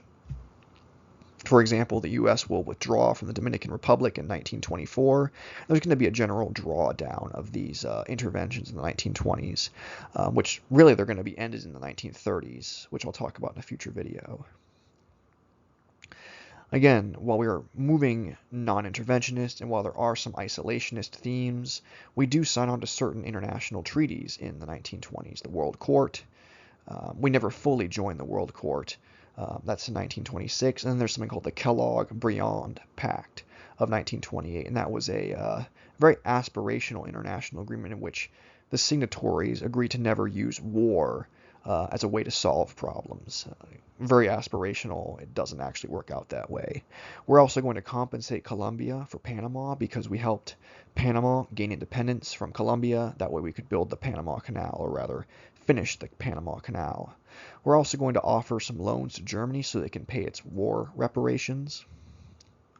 And while these loans will help the German economy continue to move along, there's definitely an argument made that these loans, combined with the reparations, are going to contribute to the mass inflation that you see in Germany in the 1920s. And some might even argue that well, the economic privations of the 20s in Germany are going to lead to the rise of Hitler in the 1930s. The U.S. also signed some important naval treaties. These are treaties that governed the tonnage, the basically how heavy these vessels were. They're measured in tons. So for every 500 tons of naval vessel that the U.S. and Great Britain could build, the U.S. and Britain being the two leading naval powers in the world, Japan would only be able to build 300 tons, and Italy and France would only be able to build 175 tons. The reasoning was Japan was only a Pacific power. They didn't need as large of a navy to protect their territories in the Pacific, whereas Britain and the U.S. were Atlantic and Pacific powers, and they were trying to maintain their position as the most powerful navies in the world. Italy and France get it even worse, though. They can't even build as much as Japan can. And people have argued that this treaty led to the deprioritization of battleships in favor of aircraft carriers by World War II. And there is some truth to that, because aircraft carriers are going to be lighter than battleships.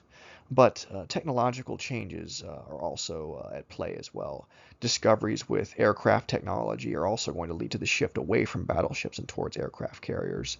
Scholars also argue that this 5-5-3 ratio, it makes the Japanese feel that they're disrespected by Britain and by the U.S. They're being treated like a junior partner, and it's going to lead to anti-American sentiment in Japan, and is ultimately going to contribute to World War II. But this is a quick rundown of U.S. foreign policy in the 1920s, which often gets skipped over because people think that there was no important foreign policy developments for the U.S. in the 20s. There actually were. It's just we are drawing down our international influence during this period. Not completely, but we're moving away from the aggressive, militaristic, even jingoistic imperialism of the 1890s and 1900s, and we're trying to sign some treaties to prevent warfare, and we're trying to be a bit more non-interventionist. Now we're going to go back inside the United States, and we're going to talk about Prohibition. The Volstead Act and the 18th Amendment, they were passed and ratified by 1919, and this is going to prohibit the selling and consumption of alcohol in the U.S., except for religious, industrial, and medicinal purposes. Initially, Americans supported Prohibition. This had been legislation that was popular during the Progressive Era. It was going to stop political corruption at the saloons. It was going to stop drinking culture. It was going to protect young women and girls from alcohol-induced violence from men. The idea was that alcohol is a male vice, so there's overlap with feminists and prohibition activists. And it was also going to help assimilate Americans. It was going to get rid of Italian and German and Russian drinking cultures. This was a xenophobic element to prohibition as well. And there was a belief, too, that domestic violence and violence in general would drop if alcohol consumption dropped. But over time, public opinion begins to turn against prohibition. There's a loss in alcohol excise and sin taxes. These taxes are a good source of revenue. And there's also going to be a marked increase in organized crime in America. And organized crime is going to soar in the 1920s as prohibition is banning a popular substance that people want to buy. Criminal gangs are going to pop up in cities to sell alcohol and other things. And moonshiners, people who make illegal alcohol, are going to make it out in the countryside as well, which of course is illegal, and there's going to be other crimes that are going to be committed alongside this alcohol production and sale. In the cities, gangs are going to open illegal bars called speakeasies. They're called that because you can speak easy in there and be yourself. You just have to know where the speakeasy is. You have to, say the password.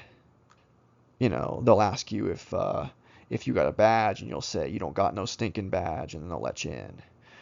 And of course, people often engage in other illegal activities in the speakeasies. They'll engage in drug use, prostitution, gambling, There's ample evidence that other illegal activities take place in speakeasies. If you're going to break one law, you might as well break a couple more. And also, many speakeasies are tied to organized crime because they're fronts. Essentially, there's a legitimate business in the front, a restaurant, a flower shop, a barber shop, a grocery store, and then in the back, that's where the alcohol consumption is taking place. That's where the illegal bar is. It's in the stock room. Um, so you can also have things like money laundering taking place as well. And the gangs that operate speakeasies and that traffic this alcohol, many of them have ethnic membership. There are Italian gangs, the mafias, there's the Irish gangs or the Irish mobs.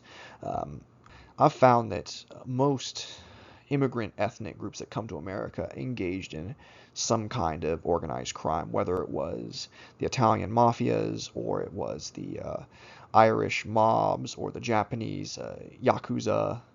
One of the few exceptions I've found were the Germans generally did not engage in organized crime. That's largely because Germans went from rural areas in the German states to rural farming communities in the American Midwest. And we find that being in an urban area, it's a big factor in creating organized crime groups, along with other issues as well. There's also an element of, was organized crime common in the old country, as they would have said? Was it part of the culture of the immigrants before they came to the United States? With Italians, Italian immigrants, there was a strong mafia culture, la Cosa Nostra, as they would say in Italian, specifically in southern Italy and Sicily, where um, after the Napoleonic era, the feudal system, which had lasted a lot longer in the Italian states, it collapsed and was largely replaced by these mafias that kind of fulfilled the old feudal system where people were bound to the local don. He would protect them. They would protect him. They would engage in illegal activities for him, and they would be paid for their services. And they also might be extorted for protection money as well. I would also argue in my studies of ancient Rome that um, um, there's similarities between organized crime and mafias and the ancient Roman patron-client relationship. The patron-client relationship saw wealthy Romans, the patrons, they would give favors and money and legal protection to the clients who would serve them, who would serve in the military with the patron, who would in some cases commit violence in the name of the patron, a little bit like in the Godfather movie, where everyone goes to meet Don Corleone on the day of his daughter's wedding to ask for favors. A little bit like that. But we're going to talk more about organized crime on some of the next couple of slides. So the gangs, they could manufacture alcohol themselves, or they could purchase it from moonshiners. They could also traffic it into the United States from Canada, if they were up in the northern United States. If they were in the southwest, they would traffic it in from Mexico. If they were in the southeast, especially in Florida, they could traffic it in from Cuba and the Bahamas as well. Bahamas, of course, are part of the British Commonwealth, so there was no prohibition there. So they would take illegal alcohol across from the Bahamas to Florida. Same thing with Cuba as well. American tourists also would leave the United States and they'd go to Canada to drink, or they'd go down to Tijuana, Mexico from San Diego to drink. Same thing with Cuba. Cuba was a very popular destination for wealthy Floridians before the Cuban Revolution. So this significant increase in organized crime and violence, it's easy to get very pessimistic about Prohibition, to ask the question, did any good come from Prohibition? Maybe some good. Alcohol consumption did go down significantly during this period. There's very good data to show that. And there is debate, though, about whether domestic violence went down. Perhaps domestic violence went down, but other forms of violence actually increased during the 1920s. There is some evidence as well that alcohol-based illnesses like liver disease may have been less common in the 1920s as well. So Prohibition is a very mixed bag. I, in general, think it was a net negative, and it would have been better if the United States had not prohibited alcohol. And I'm not making any comments about other substances, whether they should be prohibited or whether they should be made illegal. I'm only talking about alcohol here. Also, remember that prohibition was initially a progressive era concept supported by many forward-thinking people who thought it would fix up society. As time went on, though, the progressives, what was left of the progressive movement, they backed away from prohibition. They rejected it. But religious people who tended to be more conservative, they continued to support prohibition because they felt that it was going to be good for society for religious reasons. And when I say religious people, I'm primarily talking about white Protestants because Catholics did not have the problems with alcohol that many white Protestants did. And the last problem with prohibition, a very big problem with prohibition, was I think it creates a culture where breaking taboos and law breaking becomes cool. I showed that slide of young women posing with beer bottles, like that was a cool thing to do. Breaking the law in some ways became cool in the 1920s, as a very popular song from the 1920s said, "Let's misbehave."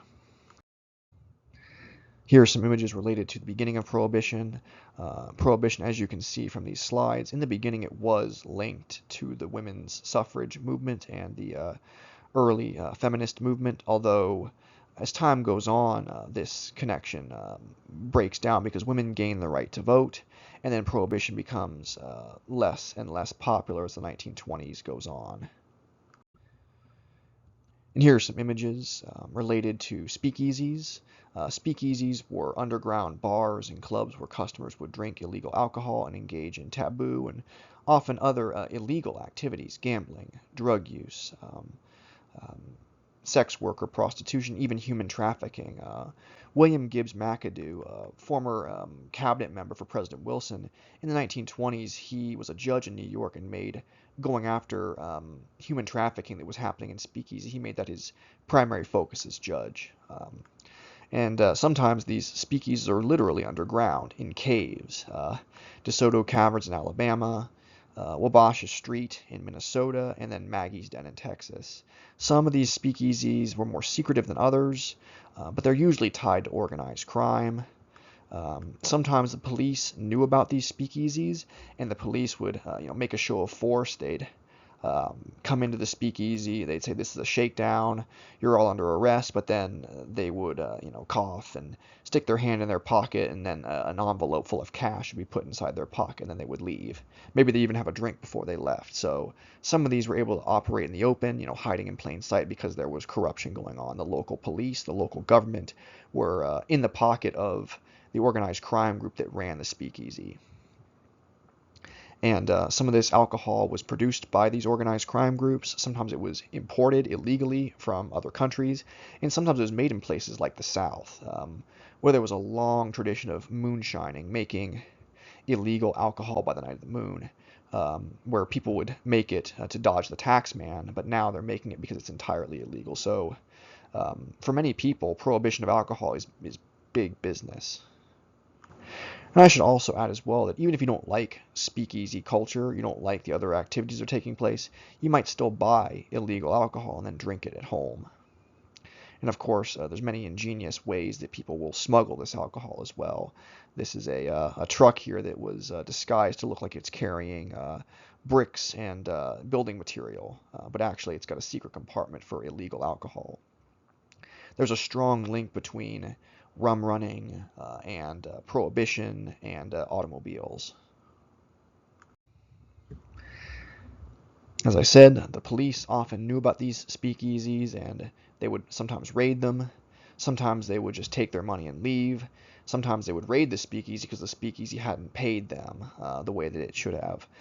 Illegal activities, as I mentioned, took place in these speakeasies, but even taboo activities, women in very revealing outfits performing for the customers, minstrel shows in which white performers played African American style music and even wore blackface, which was taboo in the 1920s because it was African American culture, but it's taboo today because we consider blackface to be racist, and rightfully so. There were a lot of stereotypes that were being used in these performances. And in some cases, there were even black and white performers performing together, or in some cases, black and white customers dancing together, things that were highly taboo and in some parts of the country were illegal.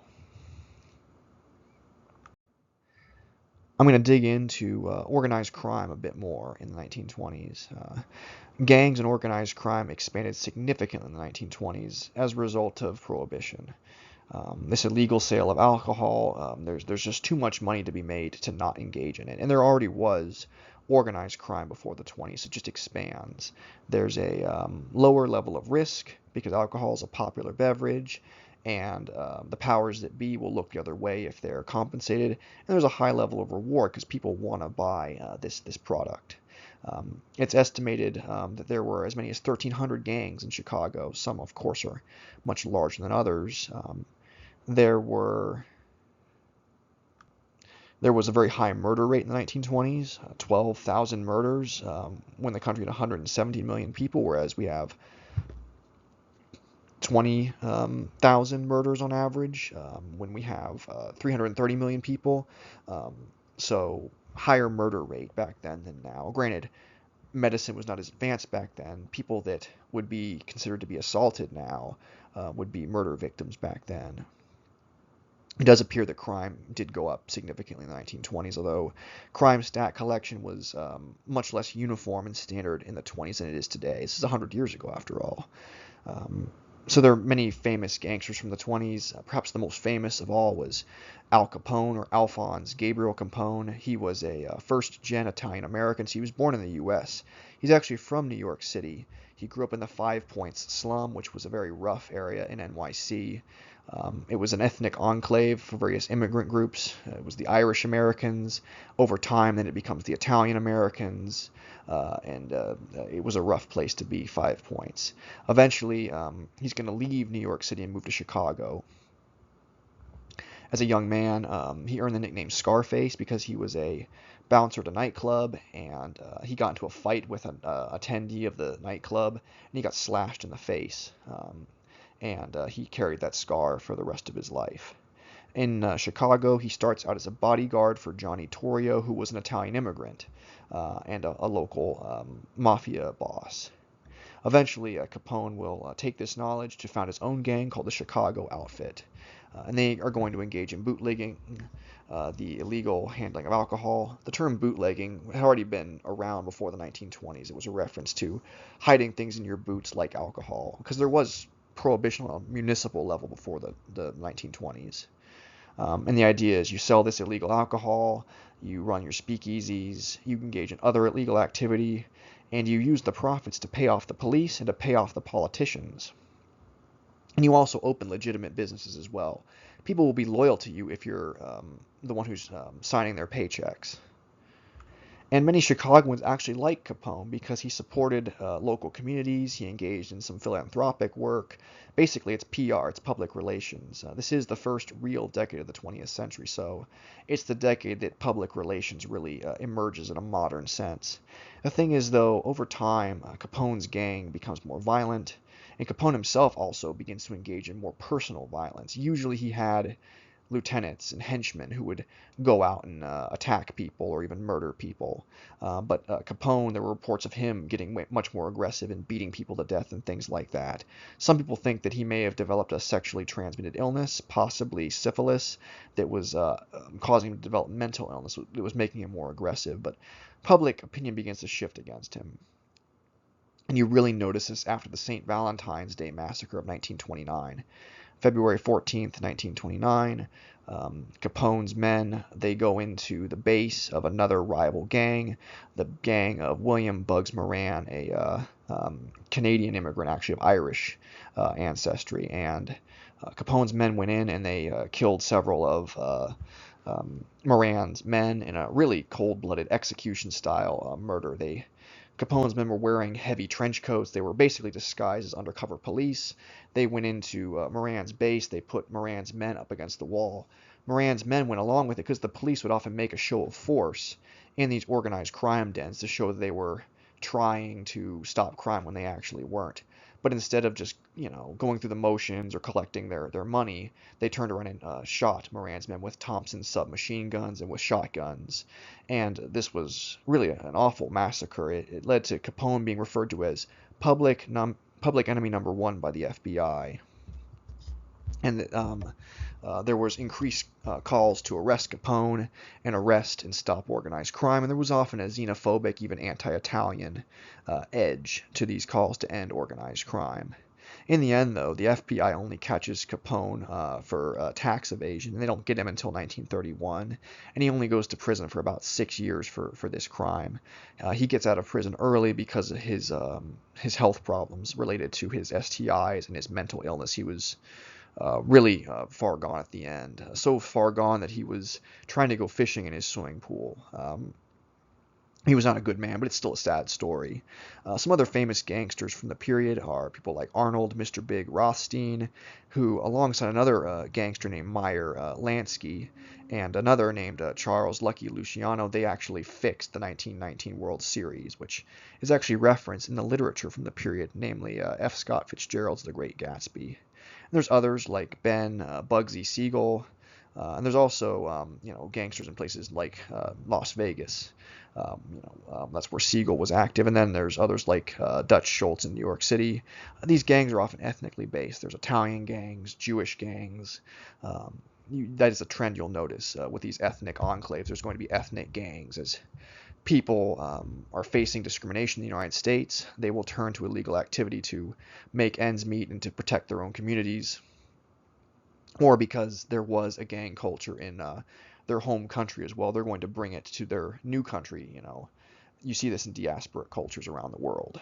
And of course, I'm not justifying organized crime in any way. I'm explaining you might call it the aggravating factors.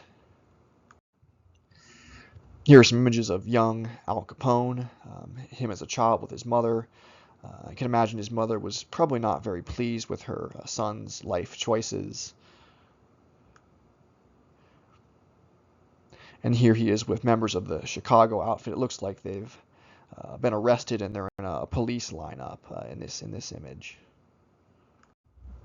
Here we have Capone engaging in a little public relations, yucking it up with the baseball players, shaking people's hands, kissing babies. If you look closely, you can actually see the scar that I referenced on a previous slide that he got in a bar fight when he was a bouncer. But he supported mayoral campaigns. He supported the local government. That way they wouldn't come after his businesses. Businesses, of course, in many cases were illegal operations and fronts and, racketeering and collecting protection money and extortion. I'm not justifying organized crime here. Things do come to an end, though, for Capone. In 1929, 7 members of Bugs Moran's gang were really brutally executed by Capone's men disguised as undercover cops. This is a image reenacting the execution. The police will reenact crimes as a way of solving them. And of course, this is Capone's mugshot when he was brought in 1931, and they got him for tax evasion, not for the whole litany of other crimes that he and his gang were responsible for. So Prohibition was very controversial. It did not eradicate drinking culture. In some ways, it made drinking culture worse because a lot of that corruption and sin, you might call it, that took place while people drank, it just moved into the underground speakeasies, and there was a rise in organized crime. Jazz music sometimes was played at speakeasies, but even people who were not going to speakeasies, they still liked jazz music. Young urban Americans, both white and black, developed interest in jazz music. Jazz music is a fusion of African American songs, mainly the blues, and another genre called ragtime, which is a little bit more fast-paced. There's also an influence from immigrant folk music, the immigrants that are settling in urban centers like New York City and Chicago and New Orleans, and then classical music as well. A lot of the instruments they use in jazz music were classical instruments first. For example, perhaps the most iconic jazz music instrument. The saxophone was a classical instrument before it became associated with jazz. And jazz gets started in New Orleans, but it becomes very popular in northern cities. As African Americans are leaving the South and going to the North, they're moving into ethnic enclaves in these cities, especially in places like Harlem, where you see the Harlem Renaissance. And they're exchanging ideas with European immigrants, and you're going to see jazz music begin to emerge with black and white performers in a variety of instruments. Classical instruments like clarinets and oboes and trumpets and trombones, and then African American instruments like the banjo. The banjo we associate now with bluegrass music. We think of it as more of a white instrument, but really it was an African instrument first. And some really great examples of jazz musicians and jazz music are Louis Armstrong, very famous, Duke Ellington, another great example as well. Ferdinand Jelly Roll Morton was an early jazz performer from New Orleans. And some great songs from these performers that you can check out. These songs are on YouTube. I really like Jelly Roll Morton's Dead Man Blues. It's an earlier jazz piece that really sounds very bluesy in its style. You can really see how jazz kind of comes out of that Southern blues tradition. That's from 1926. And then I really like Armstrong's Fireworks from 1928 and Duke Ellington's Jubilee Stomp. Fireworks, it sounds like fireworks. It really captures the exuberance, you might even say the frivolity of 1920s urban culture, the dominant culture, the zeitgeist of the period. And then Ellington's Jubilee Stomp is great for dancing. You can imagine someone performing a fast-paced Charleston-style dance to the Jubilee Stomp. And then the image on this slide is of Morton's band, the Red Hot Peppers, and they're using a variety of instruments, highlighting the variety of influences in jazz music. And really, with its fusion of many different cultures, jazz music is a very American style of music. And here on this slide, you can see Jelly Roll Morton on the right-hand side, Duke Ellington in the center, and then Louis Armstrong with his iconic trumpet on the left. There were also some very important women who were performers in jazz music as well, like Ella Fitzgerald and Billie Holiday as well. They were born in the 19-teens, and they don't really reach fame until the 1930s, but they would have grown up listening to records of Armstrong, Ellington, and Morton. So why do things become popular in the way they do in the 1920s? Well, people like things because they genuinely like them. Jazz music, it represented the spirit of the 1920s. And it was just upbeat and fun to listen to. But there's also marketing at play here, and mass media, public relations marketing. This is the first real decade of the 20th century, and you really see that in the kind of media marketing you're going to see in the 20s. You see marketing on the radio, you're going to see marketing in print, and we had advertisements. We've had advertisements for centuries in America, even before the 1920s, but modern marketing really gets going in the 20s. And the name you want to know with mass media 1920s marketing is Edward Bernays. He was an Austrian-American advertiser. He'd worked for the Committee on Public Relations in World War I, making propaganda posters to mobilize the American people to fight Germany in World War I. He's called the father of PR. He studied Freudian psychology and applied it to marketing. Sigmund Freud was an Austrian psychologist. Very popular in the 1920s, not as popular today, but still very influential. And Bernays really took advantage of the new technologies and the social changes that were happening in the 1920s, and he brought them into marketing as an accelerant to sell products to people. Some examples are things like his 1929 Torches of Freedom campaign, in which he was trying to market cigarettes to women. Women had smoked before and had smoked cigarettes before, but smoking was seen as a masculine activity. It was not something that a middle-class woman who was well-behaved, you might say, would engage in, at least not publicly in America. But Bernays tried to challenge that notion. He encouraged women to smoke as a gesture to support feminism. It was your torch of freedom, just like the Statue of Liberty. And he did this campaign for Lucky Strike. They hired attractive women, but they said that women that were not going to look like models. They wanted attractive women, but not too attractive of women. Um, of course, you can support Bernays for furthering the women's rights movement, but at the same time, he's trying to get people hooked on cigarettes, which is not good.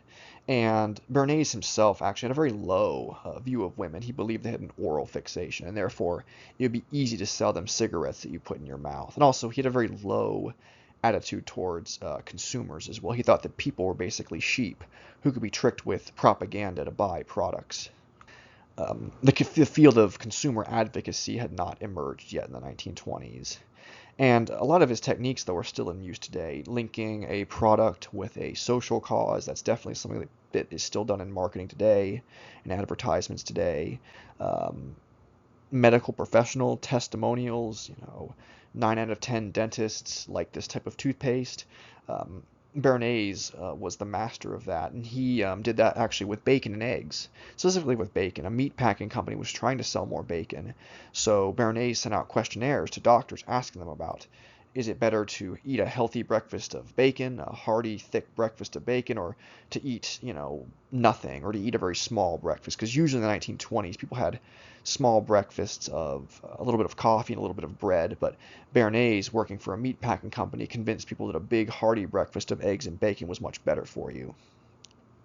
So Edward Bernays, he is the father of public relations. Anyone who wants to know about media, marketing, psychology should study Bernays.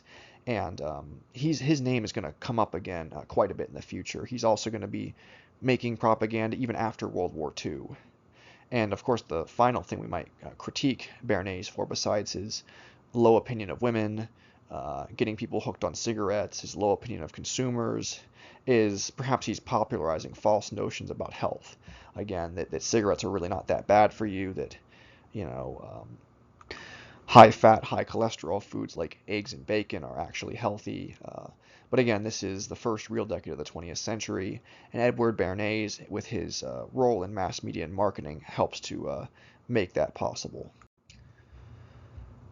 So now we'll talk about 1920s jazz age culture and fashion. Keep everything we've been discussing about politics, about prohibition, about anxiety about radicals and about immigration, but also Americans' desire to have a good time, to have a culture of exuberance, maybe even a culture of frivolity. American politics was generally pretty conservative in the 1920s, limited government, low tax, pro-business. American culture, though, was more socially liberal during this 10-year period. There are some debates about this, but it appears that divorce rates increased. There's evidence of increased sexual activity outside of marriage, even by a U.S. president, Warren Harding. There is evidence of decreased church attendance, although this is, again, debatable. It depends on how you collect that data.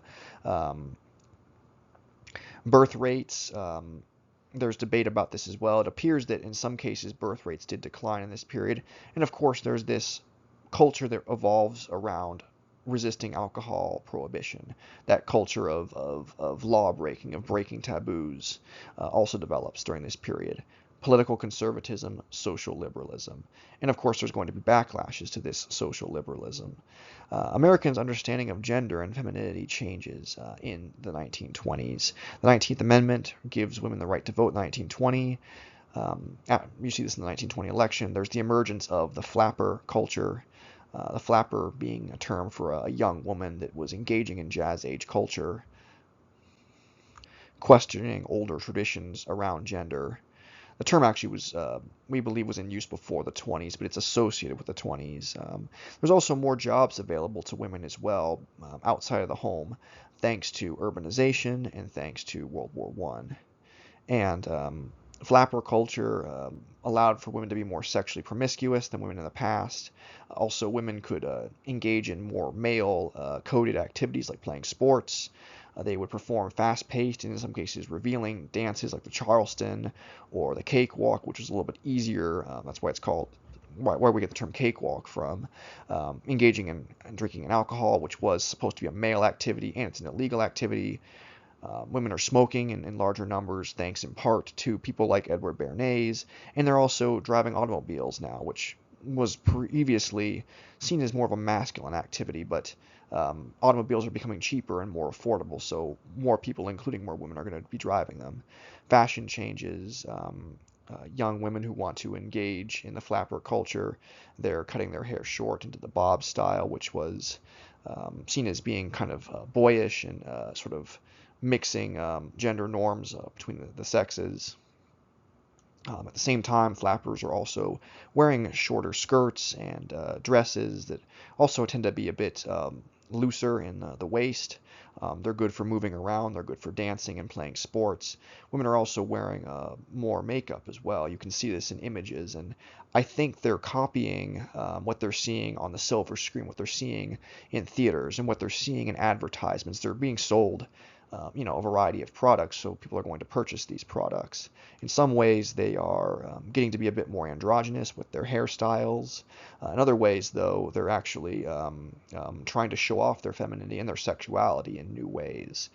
Women had worn makeup before the 1920s, but it was something that you wanted to apply very subtly. You didn't want it to be too obvious, and the styles were very obvious in the 1920s. And I'll show some examples to show you what I mean.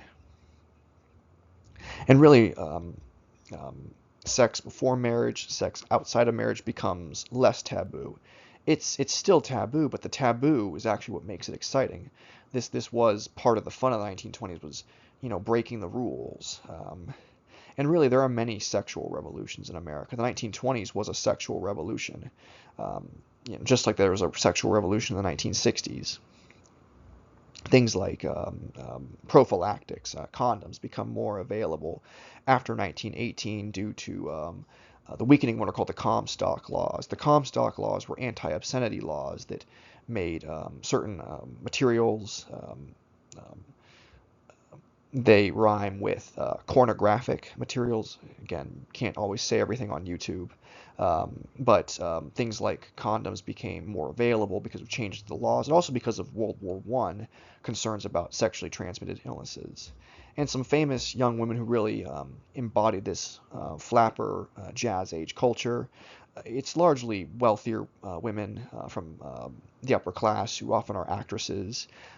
Actresses like Louise Brooks, very famous, Colleen Moore, who I showed a picture of previously, Clara Bow, who actually was the model for the cartoon character Betty Boop. And then there also were African American women that embodied the flapper style, namely Josephine Baker. Although this is a more expensive lifestyle, African American women are going to have a harder time achieving it. Even many middle and working class white women are going to have a hard time really following the flapper lifestyle completely. They might copy one or two elements of the flapper lifestyle. Perhaps they cut their hair short or something like that, but they're not going to be able to do everything that a actress is going to do. I should also say, too, that men's clothing and fashion changes as well. Men stop wearing mustaches, or mustaches fall out of favor. This is partially because of World War I.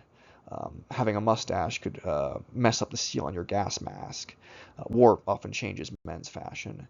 But also, men were trying to look more sporty and more youthful during the 1920s. And their fashion gets to be a bit more informal. Here are some images of women's and men's fashion from the 1920s. As you can see, skirts get shorter. They get up to about the knee.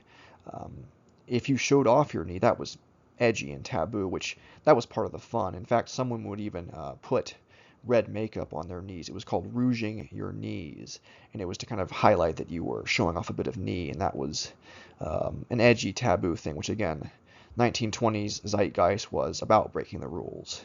And men's fashion, as you can see, is changing a little bit as well, but men's fashion doesn't change nearly as drastically across time. In ancient times, where there's less documentary sources, archaeologists and historians often use images of women in their fashion as a way to date certain periods in history. You can't do that as much with men's clothing because our clothing doesn't change nearly as much year to year, decade to decade, but fashion becomes a bit more sporty and informal for men. Suits become shorter. Instead of wearing jackets with tails, they wear more like tuxedo jackets. And suits are still what middle-class men wear outside of the home. Even if you're going to a ball game or if you're going for a walk, it's not just work wear. So even though fashion is getting to be more informal, it's still much more formal than fashion is today. And women's fashion, although it is getting to be a bit more revealing, you might say, it's still much less revealing than fashion is today for women. Here are some examples of changing hairstyles for women in the 1920s. Women had actually been wearing their hair shorter in the 1910s, but this style really took off, we think, because of World War I. It was practical for women who worked in factories and where there's dangerous equipment that your hair might get caught in, but it also, we think, was a reflection of changing gender norms, women gaining the right to vote, trying to do things a bit more androgynously. At the same time, also, you have to remember that modern hair care products don't exist yet. People are much more concerned about public health and hygiene and things like that. Hairstyles for women as well as for men have been getting shorter as the 20th century begins. So there's practical concerns as well when it comes to fashion changes. It's not just political statements. Well, some people say the personal is political. I don't think everything that people do 24/7 is always political. So people may have adopted these new fashion trends. Women may have adopted shorter hairstyles for political reasons. Others were just trying to follow trends, or they liked the way things looked, or they thought it was more practical. And by the way, this is a very famous actress, Louise Brooks, who was fairly popular in America, but she really reached major stardom actually in Germany, in the Weimar Republic. And this is a African American vaudeville performer named May Fanning, who her nickname was Baby Vamp because of how appealing she was to men. And this is Josephine Baker, very famous African American performer from the 1920s, dancer. She was not the inventor of the Charleston dance, the most iconic 1920s dance, but she definitely was the one who popularized it. But we remember the dancers. We don't really remember the choreographers as much. But she had a hard time getting leading roles in American productions because she was black. But she actually left the U.S. and went to France, where that was really where she reached mega stardom, was in France. And she actually worked with the French resistance during World War II in the 1940s. Very interesting figure, Josephine Baker. And these are some of the outfits that she wore, including her very famous, iconic banana skirt. And I showed some of the less risque outfits. These outfits were even edgy by today's standards, and they would have been even more edgy in the 1920s. And this is an example of fashion and mass media marketing coming together. What it costs to be a well-dressed flapper. It's a human interest story about Clara Bow, but it's really an advertisement. Again, mass media marketing is getting much more sophisticated in the 20s. But if you add up all of the fashion accessories and items that Ms. Bow is wearing in this image, it comes to $346.50. In 1926, that would be almost $6,000 in today's money. So this is not a very affordable lifestyle for everyday American women. Some women will copy the flapper style, but to really be a true flapper, you've got to have quite a bit of disposable income. But it's the 1920s. It's a rejection of the progressive era. The progressive era of the 1900s and 1910s was about living plainly, living simply, rejecting conspicuous consumption. In the 1920s, they love conspicuous consumption. As I said before, makeup styles became much more they become much more bold. They become much more outspoken. People are copying the styles they're seeing on the silver screen. Very expressive is what they're trying to do. And this is one to copy what you're seeing in media. People do that today with social media, but it's also because of marketing as well. And some people like these new styles. Other people, there's a backlash against them. You wouldn't want to be too bold in your style when you're going to work, for example. And you definitely would not want to show up for court in these styles either. To some degree, Americans have always been interested in celebrity culture and celebrity gossip, but access to what celebrities were doing when they're not on camera or when they're not being recorded becomes a lot easier in the 1920s thanks to the radio and thanks to changes to film technology as well. So radio grows in popularity, and more Americans own radios in the 1920s. Films are very popular in the 20s as well. Silent films, and also what are called talkies, early films that have sound. At first, they had synchronized sound, where basically they were dubbed over. But over time, the microphone technology improves, where you could actually have the actors actually speaking their lines. Because what would happen is, in some of the early talkies, they found that the actors or actresses didn't sound like how the audience imagined they sounded, and they didn't care for the actor or actress's voices, so they would actually have a different voice actor voice them. But that falls out of popularity as microphone technology improves. Actors and actresses will read their own lines. Another thing, too, is socially speaking, actors begin to be viewed differently in the 1920s. People wanted to know what actors were up to, but you wouldn't want to be seen to be a fan of a certain actor or actress. Actors were regarded with a degree of suspicion because they pretended to be other people for a living. There was a level of distrust for actors. It was almost in some ways like being in sex work or prostitution. And because of this, because of the type of performances like vaudeville, which could be sexual, because of the distrust for actors, many of the early actors and theater people, first in New York City and then eventually in Southern California, were immigrants, especially Jewish immigrants. They also began to shoot movies in Southern California in the early 20th century, especially in and around Los Angeles and around what was first called Hollywoodland. There's a lot more sun in Southern California. It's warmer. You can shoot all year round. There's mountains, there's deserts, there's oceans. You can shoot any kind of movie you want in the Southern California area. So it really becomes the center of American film in the 1920s.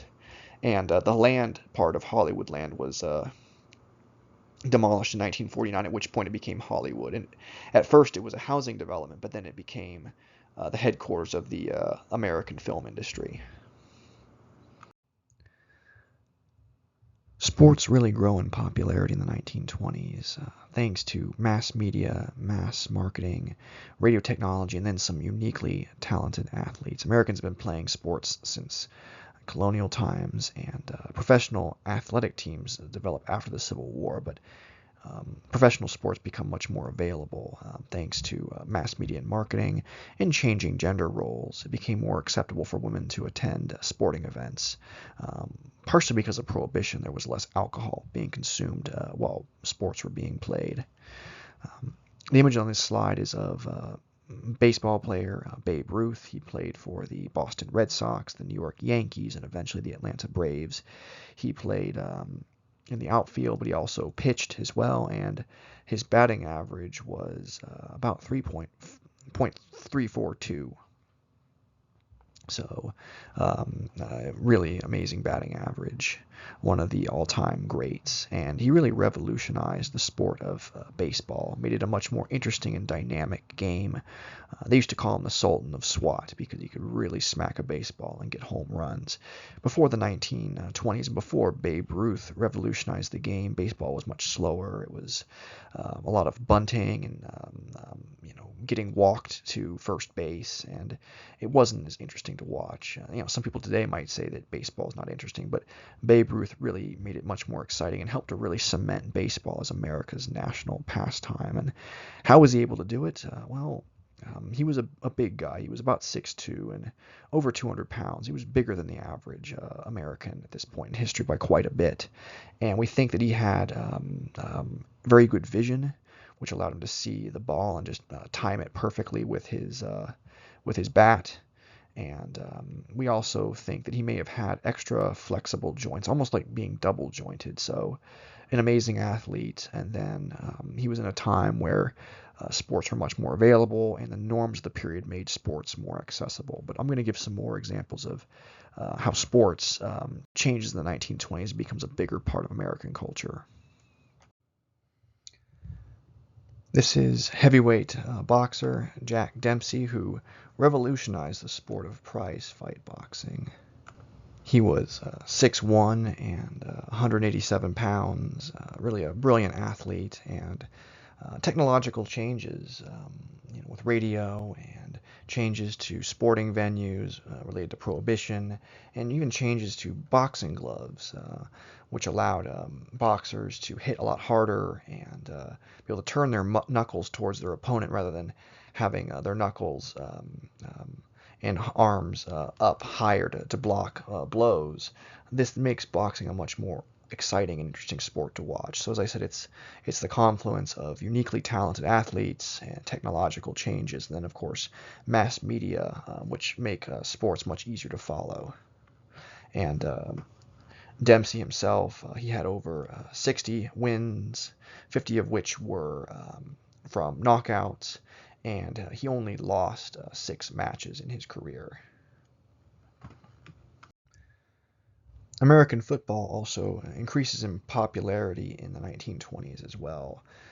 You have the development of college conferences and the first NFL, National Football League teams. The NFL was founded in 1922, and Red Grange of the Chicago Bears was the most famous football player of this period. It's interesting because he wasn't a quarterback. He played a variety of positions. Tailback, fullback, defensive back. It was more common in this period that people would change positions than it is nowadays. And the other image on this slide, besides the galloping ghost Red Grange, is the Ohio State University, the shoe, as it's called, because it looks like a horseshoe. And it was built in 1922, so it's over 100 years old. It's one of the oldest college football stadiums in the country. Should also add to that baseball was more popular in big cities as you get closer to the coast, and football it grows more in Middle America, and it is popular in big cities like Chicago, but it also grows up in college towns as well, and you still see a bit of that divide today. While baseball is not nearly as popular as it used to be. Baseball, we generally think of as being more of an urban, northeastern sport, especially, whereas football is the sport of small town America and college towns. So again, another area where the 1920s was the first real decade, culturally and economically and socially, of the 20th century. Every generation has its slang terms, its vernacular.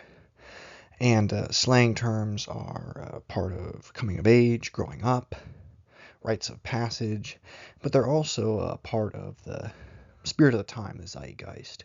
In the 1920s, a lot of the slang is linked to alcohol, speakeasies, sexual content, and that's the spirit of the time. So you have terms like the big house. You get arrested and sent to the big house after you were caught bootlegging. Cars, automobiles are very popular in the 20s, so there's a lot of slang around cars. Terms like bucket and boiler for car, or jalopy for a really old car that's falling apart. There's cute little euphemisms like going to see a man about a dog, which was slang for buying alcohol. And then the term petting was used for sexual acts. They would have petting parties where young people would get together and break taboos, because taboo breaking was very popular in the 1920s. And they also used terms like the cat's meow or the bee's knees to mean something is very good or exciting. And anything that's good in the 1920s is jazz. It's cool. Actually, the term cool, it comes into use in the 1930s to mean something that's interesting or desirable, but the term cool has actually been used in slang since the 1300s, actually since the time of Chaucer in Middle English, although originally cool meant more like sharp or incisive as opposed to interesting and desirable. One other term of slang from the 1920s that I like is vamp, which I used before. It's a term used for an attractive woman, sort of a femme fatale, or what you might call a succubus, who will take your money and divorce you. Divorce rates did go up in the 1920s, but the idea that women were going to divorce men just to take their money, that's something that was sensationalized by the press, as the press always does. The 20th century is often referred to as the century of the automobile, and while automobiles were invented in the 1800s, they really take off and become affordable for middle-class Americans in the 1920s. 10,000 plus new miles of roads were built in the 1920s on both the state and the federal level, perfect for driving on. The most notable example of a highway built in this period is U.S. Route 66, an iconic road. It was built in 1926. It ran from Chicago to Los Angeles. It was actually decommissioned as a highway in 1985. Parts of it can still be driven as part of historic Route 66. And cars became much more affordable in the 1920s, most notably Henry Ford's Model T, which they'd been making since 1908, but the vehicle became cheaper as time went on, especially in the 1920s. It became the affordable vehicle option for Americans who wanted to buy cars. It wasn't luxurious by any standard, but it became more affordable and it became more customizable. Originally, Ford said people can have the Model T in any color so long as it's black. Eventually, different colors and body styles became available. And Henry Ford's assembly line manufacturing system, it drastically lowered the cost of the Model T. Originally, they cost about $825 in 1908 when they were first made. They cost $260 by 1925, the middle of the 1920s, which, if you adjust for if you convert to modern dollars, when the Model T first came out, it was $28.3 thousand, and then at the end of its run, it was about $4.6K. So imagine buying a new car for $4,500 today. You couldn't do it. You have to remember, though, that the Model T had a small 20 horsepower four-cylinder engine. Its top speed was really only about 40 to 45 miles an hour, and it's not even its 0 to 60. Its 0 to top speed was about 35 seconds. So by modern vehicle standards, it was not very capable, and it doesn't have modern safety features, airbags and features to protect the car if it rolls over. So there's a reason why it was so cheap. But there's some other interesting things about Henry Ford as well. He's a very enigmatic figure. He was a brilliant engineer.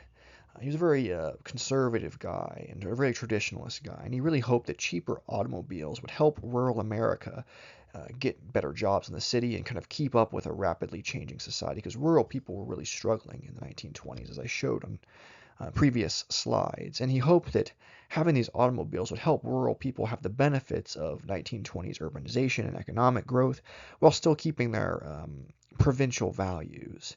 In fact, though, I think automobiles actually did the opposite. They became associated with prohibition. They became associated with petting, as they would say, going off in your car and getting up to things that are taboo and considered misbehavior.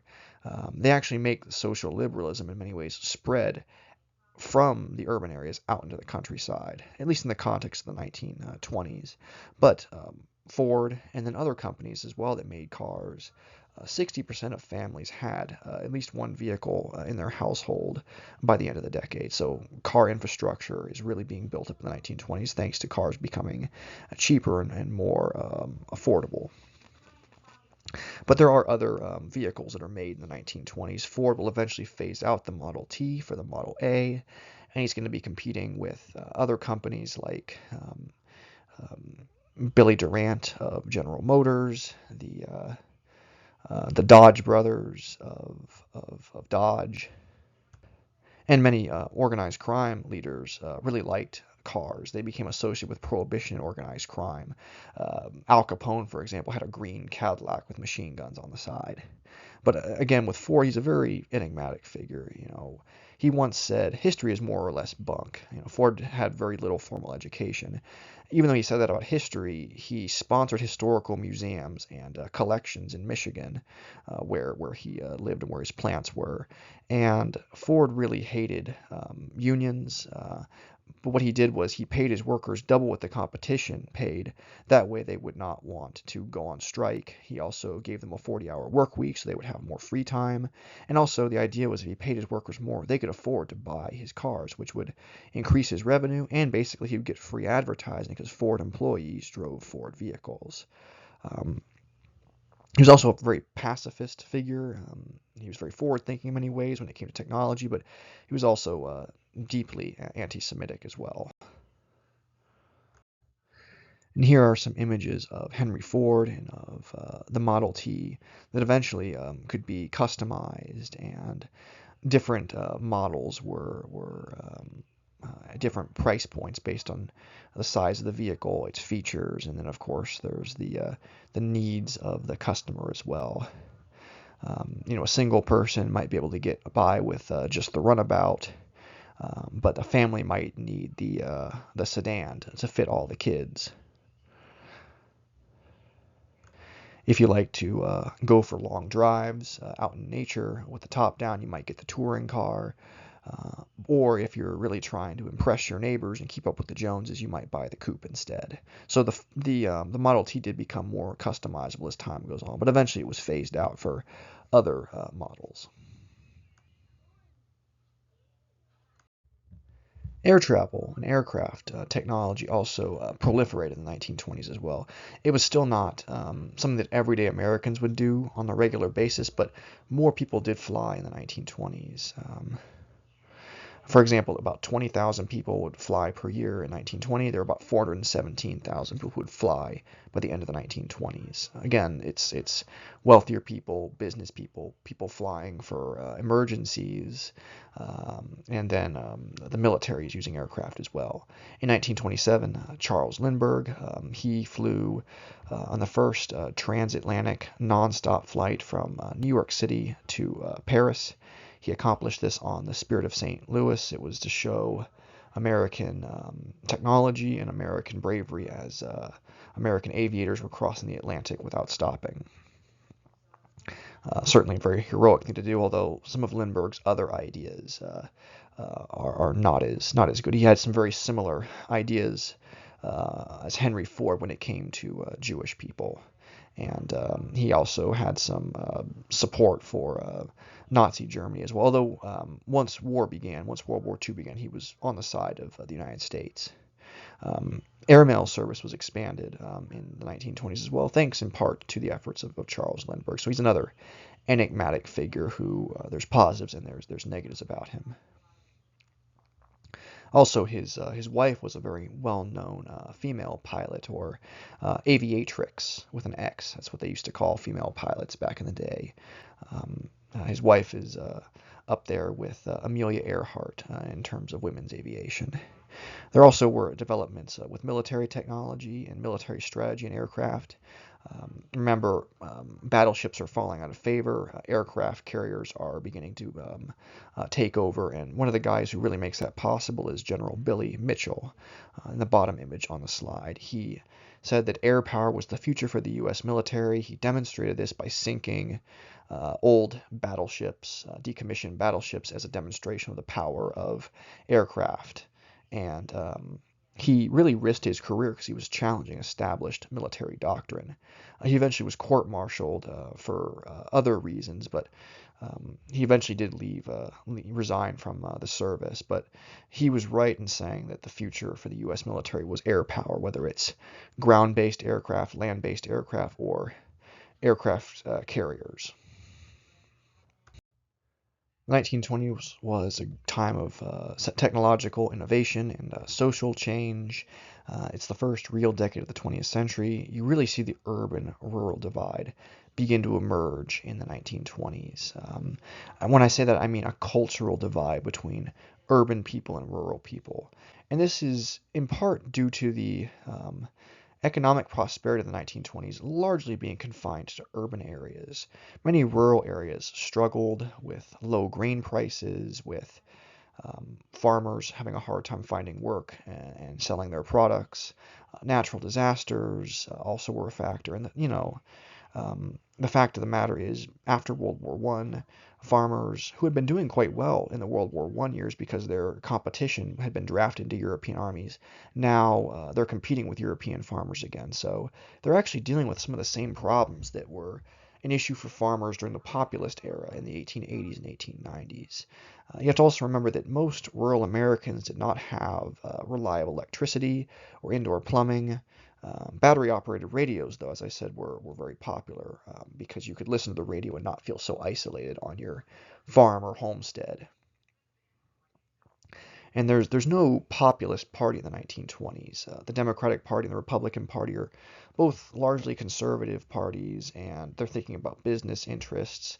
The concerns of farmers are often not really considered, and many farmers are a socially conservative group of people if they're not politically conservative, and they're concerned about changes to American culture, changes to American gender norms, and they're really, you could say they're rebelling against the cultural zeitgeist in the 20s, the frivolity of the 20s, the social liberalism of the 20s. They lean into their own rural culture, which in some ways it's a manufactured rural culture. It's a marketed rural culture. This is the first decade of modern PR, and you really see this with the rise of the first commercial country music, or it's originally called hillbilly slash old timey music. It's a very nostalgic music style. It sounds a lot like bluegrass does today, but it was meant to be kind of the alternative to urban jazz. Rural people would listen to this old-timey hillbilly music. There's not as many records of hillbilly old-timey music as there was of jazz music. Rural people didn't want to spend money on records. Many of them were struggling financially, so instead they would listen to it on the radio because radio was free once you had the radio and as long as you could keep it powered up. Basically, you can kind of think of it as streaming versus physical media. Listening to the radio was the streaming of the 1920s. And you really see this hillbilly music style in the work of Jimmy Rogers. Jimmy Rogers had been a railroad worker. He had to drop out of that business because he had developed tuberculosis. He needed to be in a less physically active job. So he became a music performer, and he became one of the most famous early country hillbilly music performers. And hillbilly music, mixes together elements of Appalachian, Scottish, Irish style, Scotch-Irish and Scots-Irish music, with a little bit of African American music as well, and even some German music as well. You often hear yodeling in early hillbilly music. Especially in like songs like "He's in the Jailhouse Now." It's a good example. And Rogers learned yodeling not directly from German people, but actually from African American railroad workers who had adopted this German style themselves. So it's again like jazz music, which is a fusion of cultures, a very American music style. Country is a fusion of cultural music styles, and it's a very quintessentially American music style because of this cultural fusion. Here are some examples of early hillbilly country music. As I said, it's rare to find country records. Country music listeners are much more likely to listen on the radio because it was free. So I mentioned "In the Jailhouse Now." It's got Euro-American folk music, a little bit of African American influence, that Appalachian, what we often call Scotch-Irish, and even a bit of German American styling as well. A lot of German people settled in the West, which is often why sometimes in movies about the West and Westerns you hear yodeling, even though the movie's set in Arizona, you hear yodeling from Germany and from Switzerland. A lot of these hillbilly music songs also have strong Christian overtones. Emery Arthur's "Man of Constant Sorrow" is a good example of that. The Bible refers to Jesus as a man of constant sorrow. And you see that modern bluegrass and country music really comes out of this hillbilly music, and it reflects the melancholy of many rural people who felt like they were being left behind in the 20s as a result of the urban-rural divide and the social change that was happening in the city. Many rural people were uncomfortable with this, and in some ways, it's a musical backlash. This hillbilly music style that emerges in the 20s.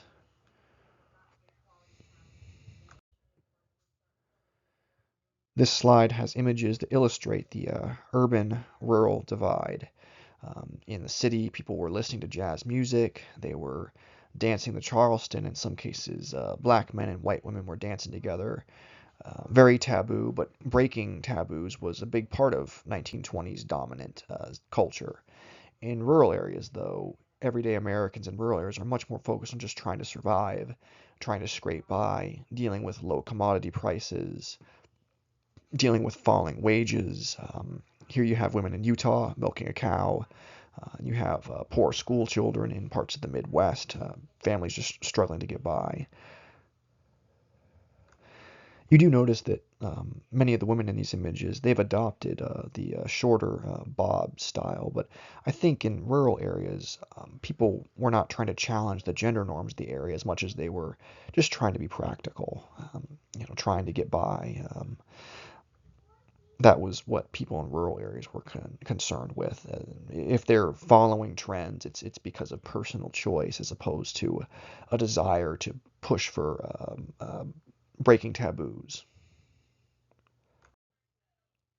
So we've been talking about the backlash to 1920s culture quite a bit, and there's many examples of it. There's even a musical backlash, as I said, with country music, but authors like F. Scott Fitzgerald, they criticize the decadence, the corruption, the frivolity, you might say, of 1920s urban culture, the dominant culture. You really see this in novels like The Great Gatsby, 1925, which it's 100 years old now. You should be able to read it for free if you'd like. It's one of my favorite novels ever written. And there's been several film adaptations, some of which are better than others.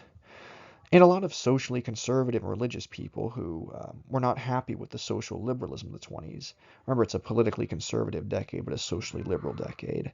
They're worried about increased secularization, supposedly, in American society. They're concerned about supposed declines in church attendance, apparent increases in divorce rates, and you see things like Tennessee passing the Butler Act in 1925, which banned the teaching of evolution in public schools. The law was challenged actually by a teacher named John Scopes. This was meant to be a test case as well to challenge the Butler Act. He was actually put on trial in Dayton, Tennessee in the summer of 1925 for teaching evolution in school.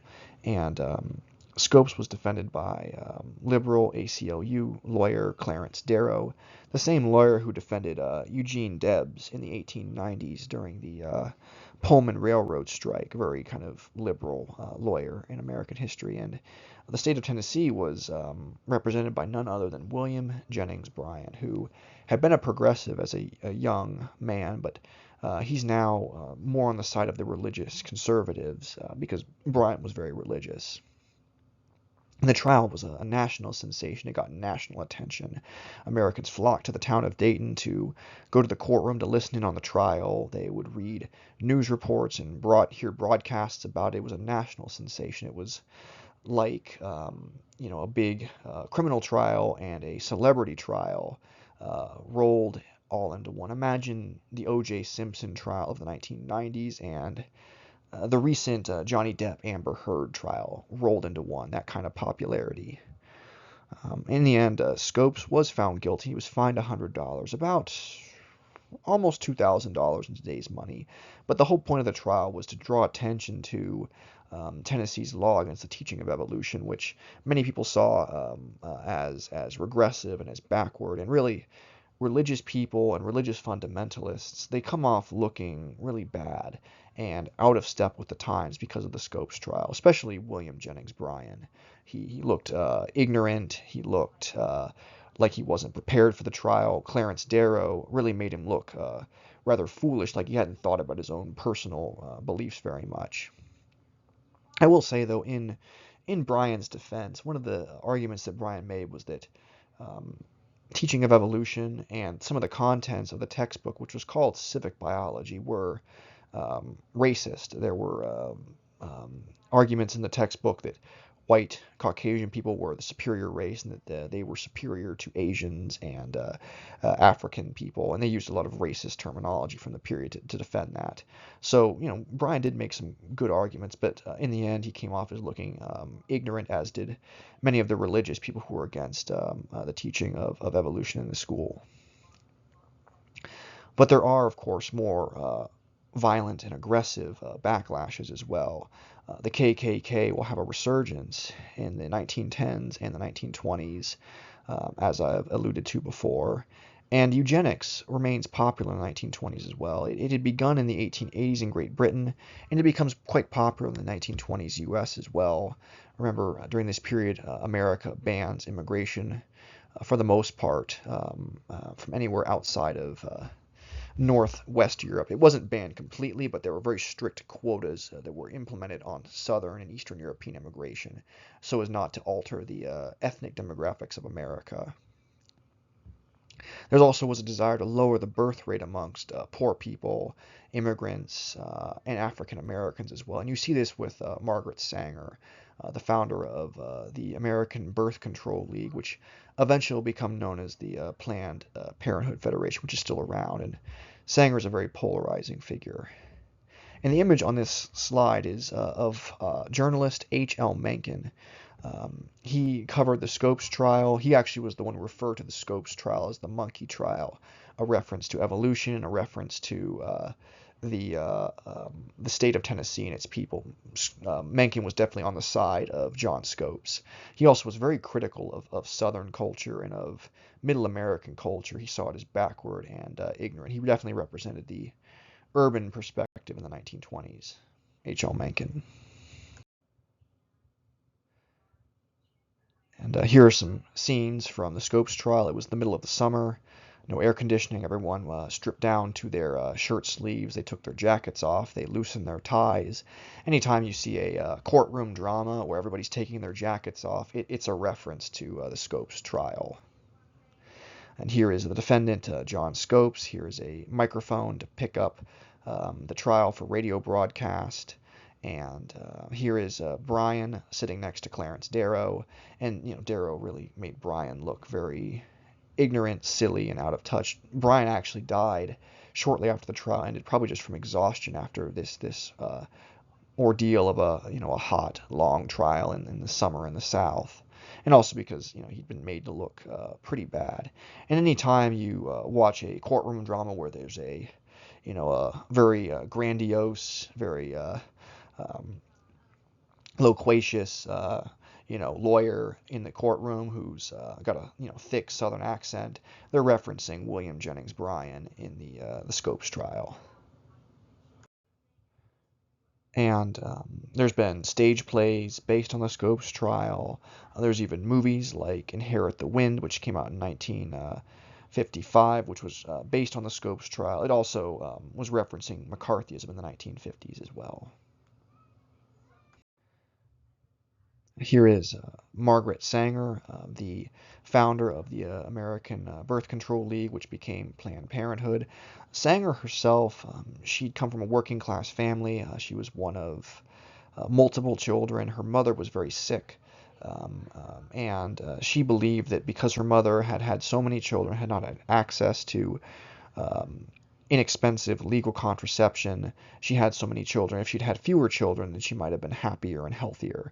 And she believed that many poor people would benefit from contraception. They could have fewer children, and thus they could have more money, and they could focus on social betterment.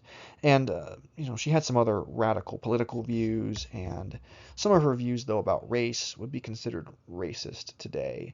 But some black leaders actually supported Sanger because they agreed with Sanger that if contraception was more available, African Americans would have fewer children and thus have more time for education and building wealth. But eugenics was an old idea even by the 1920s. It had been around for at least 40 years, and it's going to be popular until after World War II. One last thing I should note about Sanger, and again, she's a very enigmatic figure. She actually was opposed to abortion. She believed that inexpensive and legal contraception would make abortion unnecessary, and that if people could prevent pregnancy, there would be no need to terminate pregnancies. So, as I said, a very enigmatic figure. This is a court case related to eugenics that's worth knowing about if you're taking the FCLE. Um, I didn't have a specific question about the Buck v. Bell case on the civic literacy exam, but some of the ideas from the Buck v. Bell case, you'll see them in other types of questions on the test. So the state of Virginia had passed eugenics laws in 1924, specifically laws that allowed forced sterilization of supposedly mentally ill people. Enter Carrie Buck, this woman here. She supposedly had an intellectual disability. That is debatable. She came from a poor family. She was in and out of the foster care system. She probably did not receive a good education, so if she had intellectual disabilities, that's debatable. It may be she just did not have a proper education, but she was sexually assaulted, which did lead to her becoming pregnant and having a child, a daughter, who, by the way, was not disabled, who had baseline intellect. But because of all of this, Carrie Buck was committed to a mental hospital, which forcibly sterilized her. She sued the state of Virginia. The state of Virginia had passed these laws because they believed that people who were mentally ill could not take care of children and could not produce children that would not be mentally ill, even though Buck's daughter was healthy physically and mentally. But the Supreme Court actually sides in favor of the state of Virginia. The Supreme Court rules that what they did to Carrie Buck was legal because it was not done as a form of punishment, so the Eighth Amendment does not apply, and it was done for her own good. That way she would not have to be responsible for another child. And really, what this case does is it sets a precedence for forced sterilizations in America in the 20th century, including of African American women in the South. And this case actually was never really overturned in America. Many Supreme Court cases, they come in, they're decided and then they're reversed by a later decision. This Buck v. Bell case has never really been reversed or overturned. And the story is somewhat happy. Carrie Buck does eventually get out of the mental hospital. She does get married and goes on to live a normal life. But very sadly, her daughter died in her teen years. Her daughter died from an infection, not from anything she would have inherited from her mother. But this is the Buck v. Bell case. It's related to eugenics. This is F. Scott Fitzgerald, author of The Great Gatsby, which really criticized and critiqued 1920s American culture. Fitzgerald himself, he was someone who came from Minnesota, from Middle America, and he wrote about the new frontier, the concrete jungle, and how it had replaced the old American Western frontier, and it was a place of chaos and a place of decadence and a place of people being treated like they were disposable in the 1920s in this jazz age culture. It's a spectacular read. Also, if you like literature, I also recommend reading the poetry of E. E. Cummings, Cummings. He wrote some really interesting stuff about automobiles and sexuality in the 1920s. As I said before, the KKK had a resurgence in this period. It began to reconstitute about 1915 with the release of D.W. Griffith's Birth of a Nation, which was a very popular movie that cast the KKK as saviors, as knights protecting the white people, especially the white women of the South. A very racist film, as I mentioned before. It featured white actors in blackface, portraying very stereotypical African Americans doing bad things only to be stopped by the KKK. And the film was very popular with white Americans. It was even screened by President Woodrow Wilson at the White House. As you can see, though, it's also popular in the 1920s, as you can see from the bottom of this slide.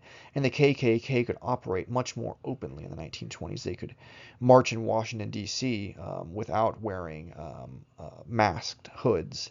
The KKK was also not just a Southern organization, a Southern hate group. It was national. It was very strong in places like Indiana and Pennsylvania and New York. They even were present at the 1924 Long Island, New York Democratic Party convention. They actually called the DNC that year the Klan Bake, Klanbake, because there were so many Klansmen there having barbecues and hanging out and having a good time. And the Democratic Party couldn't even agree on whether they should condemn the KKK or not. So they're very much in the open in the 1920s. And they're able to do this because the KKK is no longer just an anti-black hate group. It becomes an anti-immigrant hate group, an anti-Catholic and anti-Semitic hate group as well, which this really leads to many northern Americans who don't have as many interactions with African Americans. Well, some do in big cities, but northern white Americans who don't like African Americans but also don't like ethnic whites and immigrants and Catholics and Jewish people, they will join the KKK as well. In addition to getting into riots and getting into fights with groups of African Americans and ethnic whites, the KKK also got involved in politics. They went to the DNC in 2024, for example. But the KKK begins to recede after 1925 and into 1926, in large part because of the D.C. Stevenson case. D.C. Stevenson was a very high-ranking grand dragon in the KKK and in the state of Indiana. And he and his associates were on a train. Stevenson attacked a young white woman named Madge Oberholzer. You can see a picture of her on the right side of this slide. And he attacked her, really assaulted her, and then raped her. And she was attacked so violently, so brutally, that she eventually died from those wounds. And Stevenson was put on trial, and he was found guilty of causing her death. And he was sentenced to life in prison. And once he was in prison, he began to inform on all of the other KKK members that had gotten into Indiana politics. And this event, it led to the KKK having to kind of go back underground again. It doesn't go away completely, but it's going to have to be a more clandestine organization. It's going to lose a lot of its support in the north, but it's still going to be very powerful in the south. And of course, the KKK, they claimed that they were protecting white women from dangerous men of other races and other ethnic groups. But here you have a high-ranking KKK member causing the death of a white woman. It makes them look very hypocritical as well. As I mentioned before, not everyone was doing well in the 1920s. Rural Americans, not only were they dealing with declining wages and declining commodity prices, there were some really horrific natural disasters in the 1920s, especially floods in Tennessee and parts of the South. Many scholars say that for rural Americans, the Great Depression actually begins long before 1929. The same has been said about South Florida as well. South Florida had a really awful hurricane in 1928. It hit northern Palm Beach County, around West Palm Beach, and about 3,000 people were killed in this hurricane.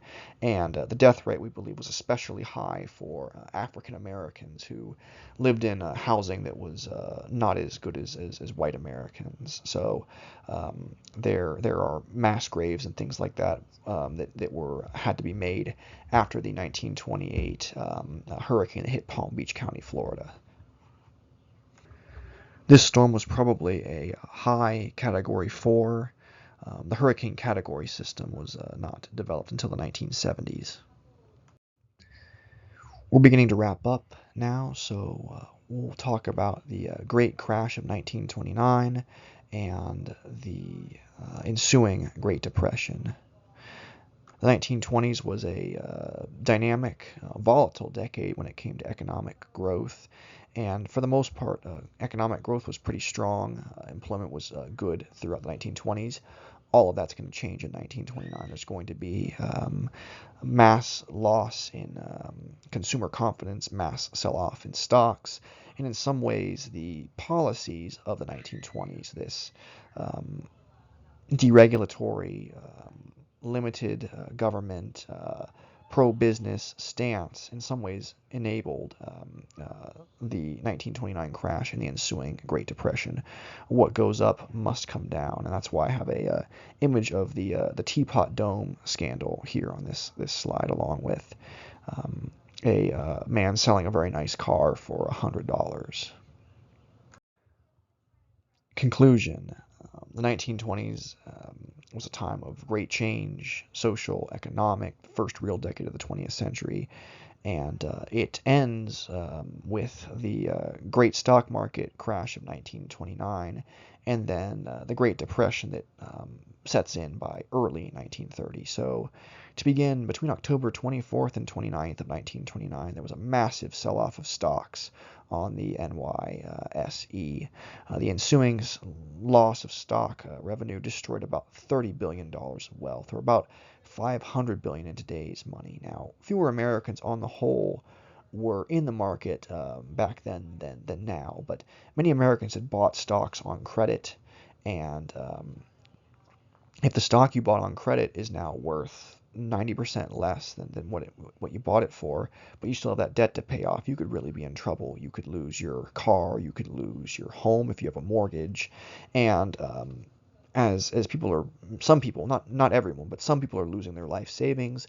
This leads to a loss in consumer confidence, and there were changes to the money policies in the country, and the Great Depression sets in. So I would say by 1930, the economy really sets into a very deep depression, especially those who are heavily invested in the stock market. You know, their portfolios have been wiped out, their savings have been wiped out.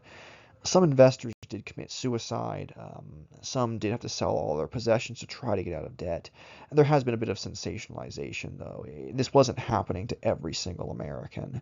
Fewer Americans proportionally were in the market, but it doesn't take that many people losing everything for the entire economy to get spooked and to go into a serious recession or depression. So why did the stock market crash, and why did the Great Depression begin? Scholars have several theories, and they don't agree, so I'm just going to outline the theories. You can have whatever idea you would like. So some argue that the economy of the 1920s was very volatile, very dynamic, even unstable, and that there were not enough regulations when it came to stock market investments. People were making risky investments and buying on margin or on credit and going into debt to do this. And then when their stocks got devalued, then they had no way to pay off their debts. So some would say a lack of regulation. This was a period of less regulation, the 1920s. Some would suggest that economic inequality led to increasing prices particularly on durable goods. Things like radios, things like automobiles, and that everyday Americans by 1929 and 1930, they couldn't afford these durable goods anymore. They couldn't afford even more expensive things, what are often called fixed rate assets either. That's an argument that some make, and wealth disparities do increase in the 1920s. There's an urban-rural divide. In general, what we would call wealth inequality does increase in the 1920s, even though it had closed in the Progressive Era and during World War I.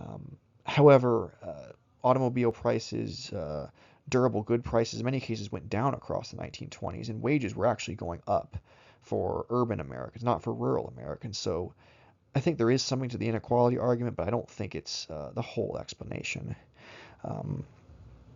Monetary policy, I think, also is a factor. The money supply was much looser throughout the decade. People buying things on credit, easy money, and then the Federal Reserve really contracts the money supply in the aftermath of 1929 and into 1930, which with tighter money, mass deflation sets in. And this is really a problem for people in debt And you're also going to have falling consumer confidence as well, as people are tightening their belts. They're trying to survive if they've lost a lot of money. And other people argue that larger societal issues, as much as economic problems and political issues, caused the Great Depression. A culture of, you might say, greed, excess, decadence, even corruption, speculation, a desire to get rich quick, and even to live beyond one's means inspired many Americans to make risky investment choices, which enabled the Great Crash of '29 and then the Depression that came shortly thereafter. Some blame the nation's financial institutions. They blame banks for loaning out too much credit, and then those banks failed when people tried to get their money. I think there's probably about 12 banks that we can really blame for the Great Depression, if you know what I mean. Some might even point to international factors helping to cause the Great Depression. As the German economy gets worse and worse and worse, America is investing in the German economy. And if you can't sell to Germany anymore, that's going to be a problem for America. And that may also have been a factor. I think we can safely say that all of the factors I've mentioned helped to cause the Great Depression. A lack of regulation on certain types of investments and a general deregulatory attitude towards economic growth. What goes up must go down. Inequality, not in the way that people often bring up inequality today, but the urban-rural divide, an uneven economic growth enabled the Great Depression as well. A loose money supply for most of a decade, and then a very tight turn for a tight money supply by the Federal Reserve. That's going to cause deflation. It's also going to lead to falling consumer confidence as well. And then the societal problems that we've been going through in this entire video. Some of the decadence of the flapper culture, you might say, of Jazz Age culture, encourage people to do things that were a bit too risky, and people were too concerned about trying to break taboos, even if maybe some of those taboos are there for a reason. And of course, international factors, because even in the 1920s, we are in a global economy. And so historians and economists, they often debate the causes of the stock market crash of '29 and the ensuing Great Depression. But they do agree that this crash in '29, and then some of the policies that are taken after the crash, they severely damage the confidence, especially the consumer confidence of everyday Americans. And this brings an end to the economic growth and the optimism and the exuberance of the Roaring '20s. Again, not everybody was exuberant, but the zeitgeist of exuberance comes to an end, and Americans from all backgrounds, urban and rural, they're going to be much more focused on basic economic survival in the 1930s than they were on having fun or redefining American politics and culture as they had in the 1920s.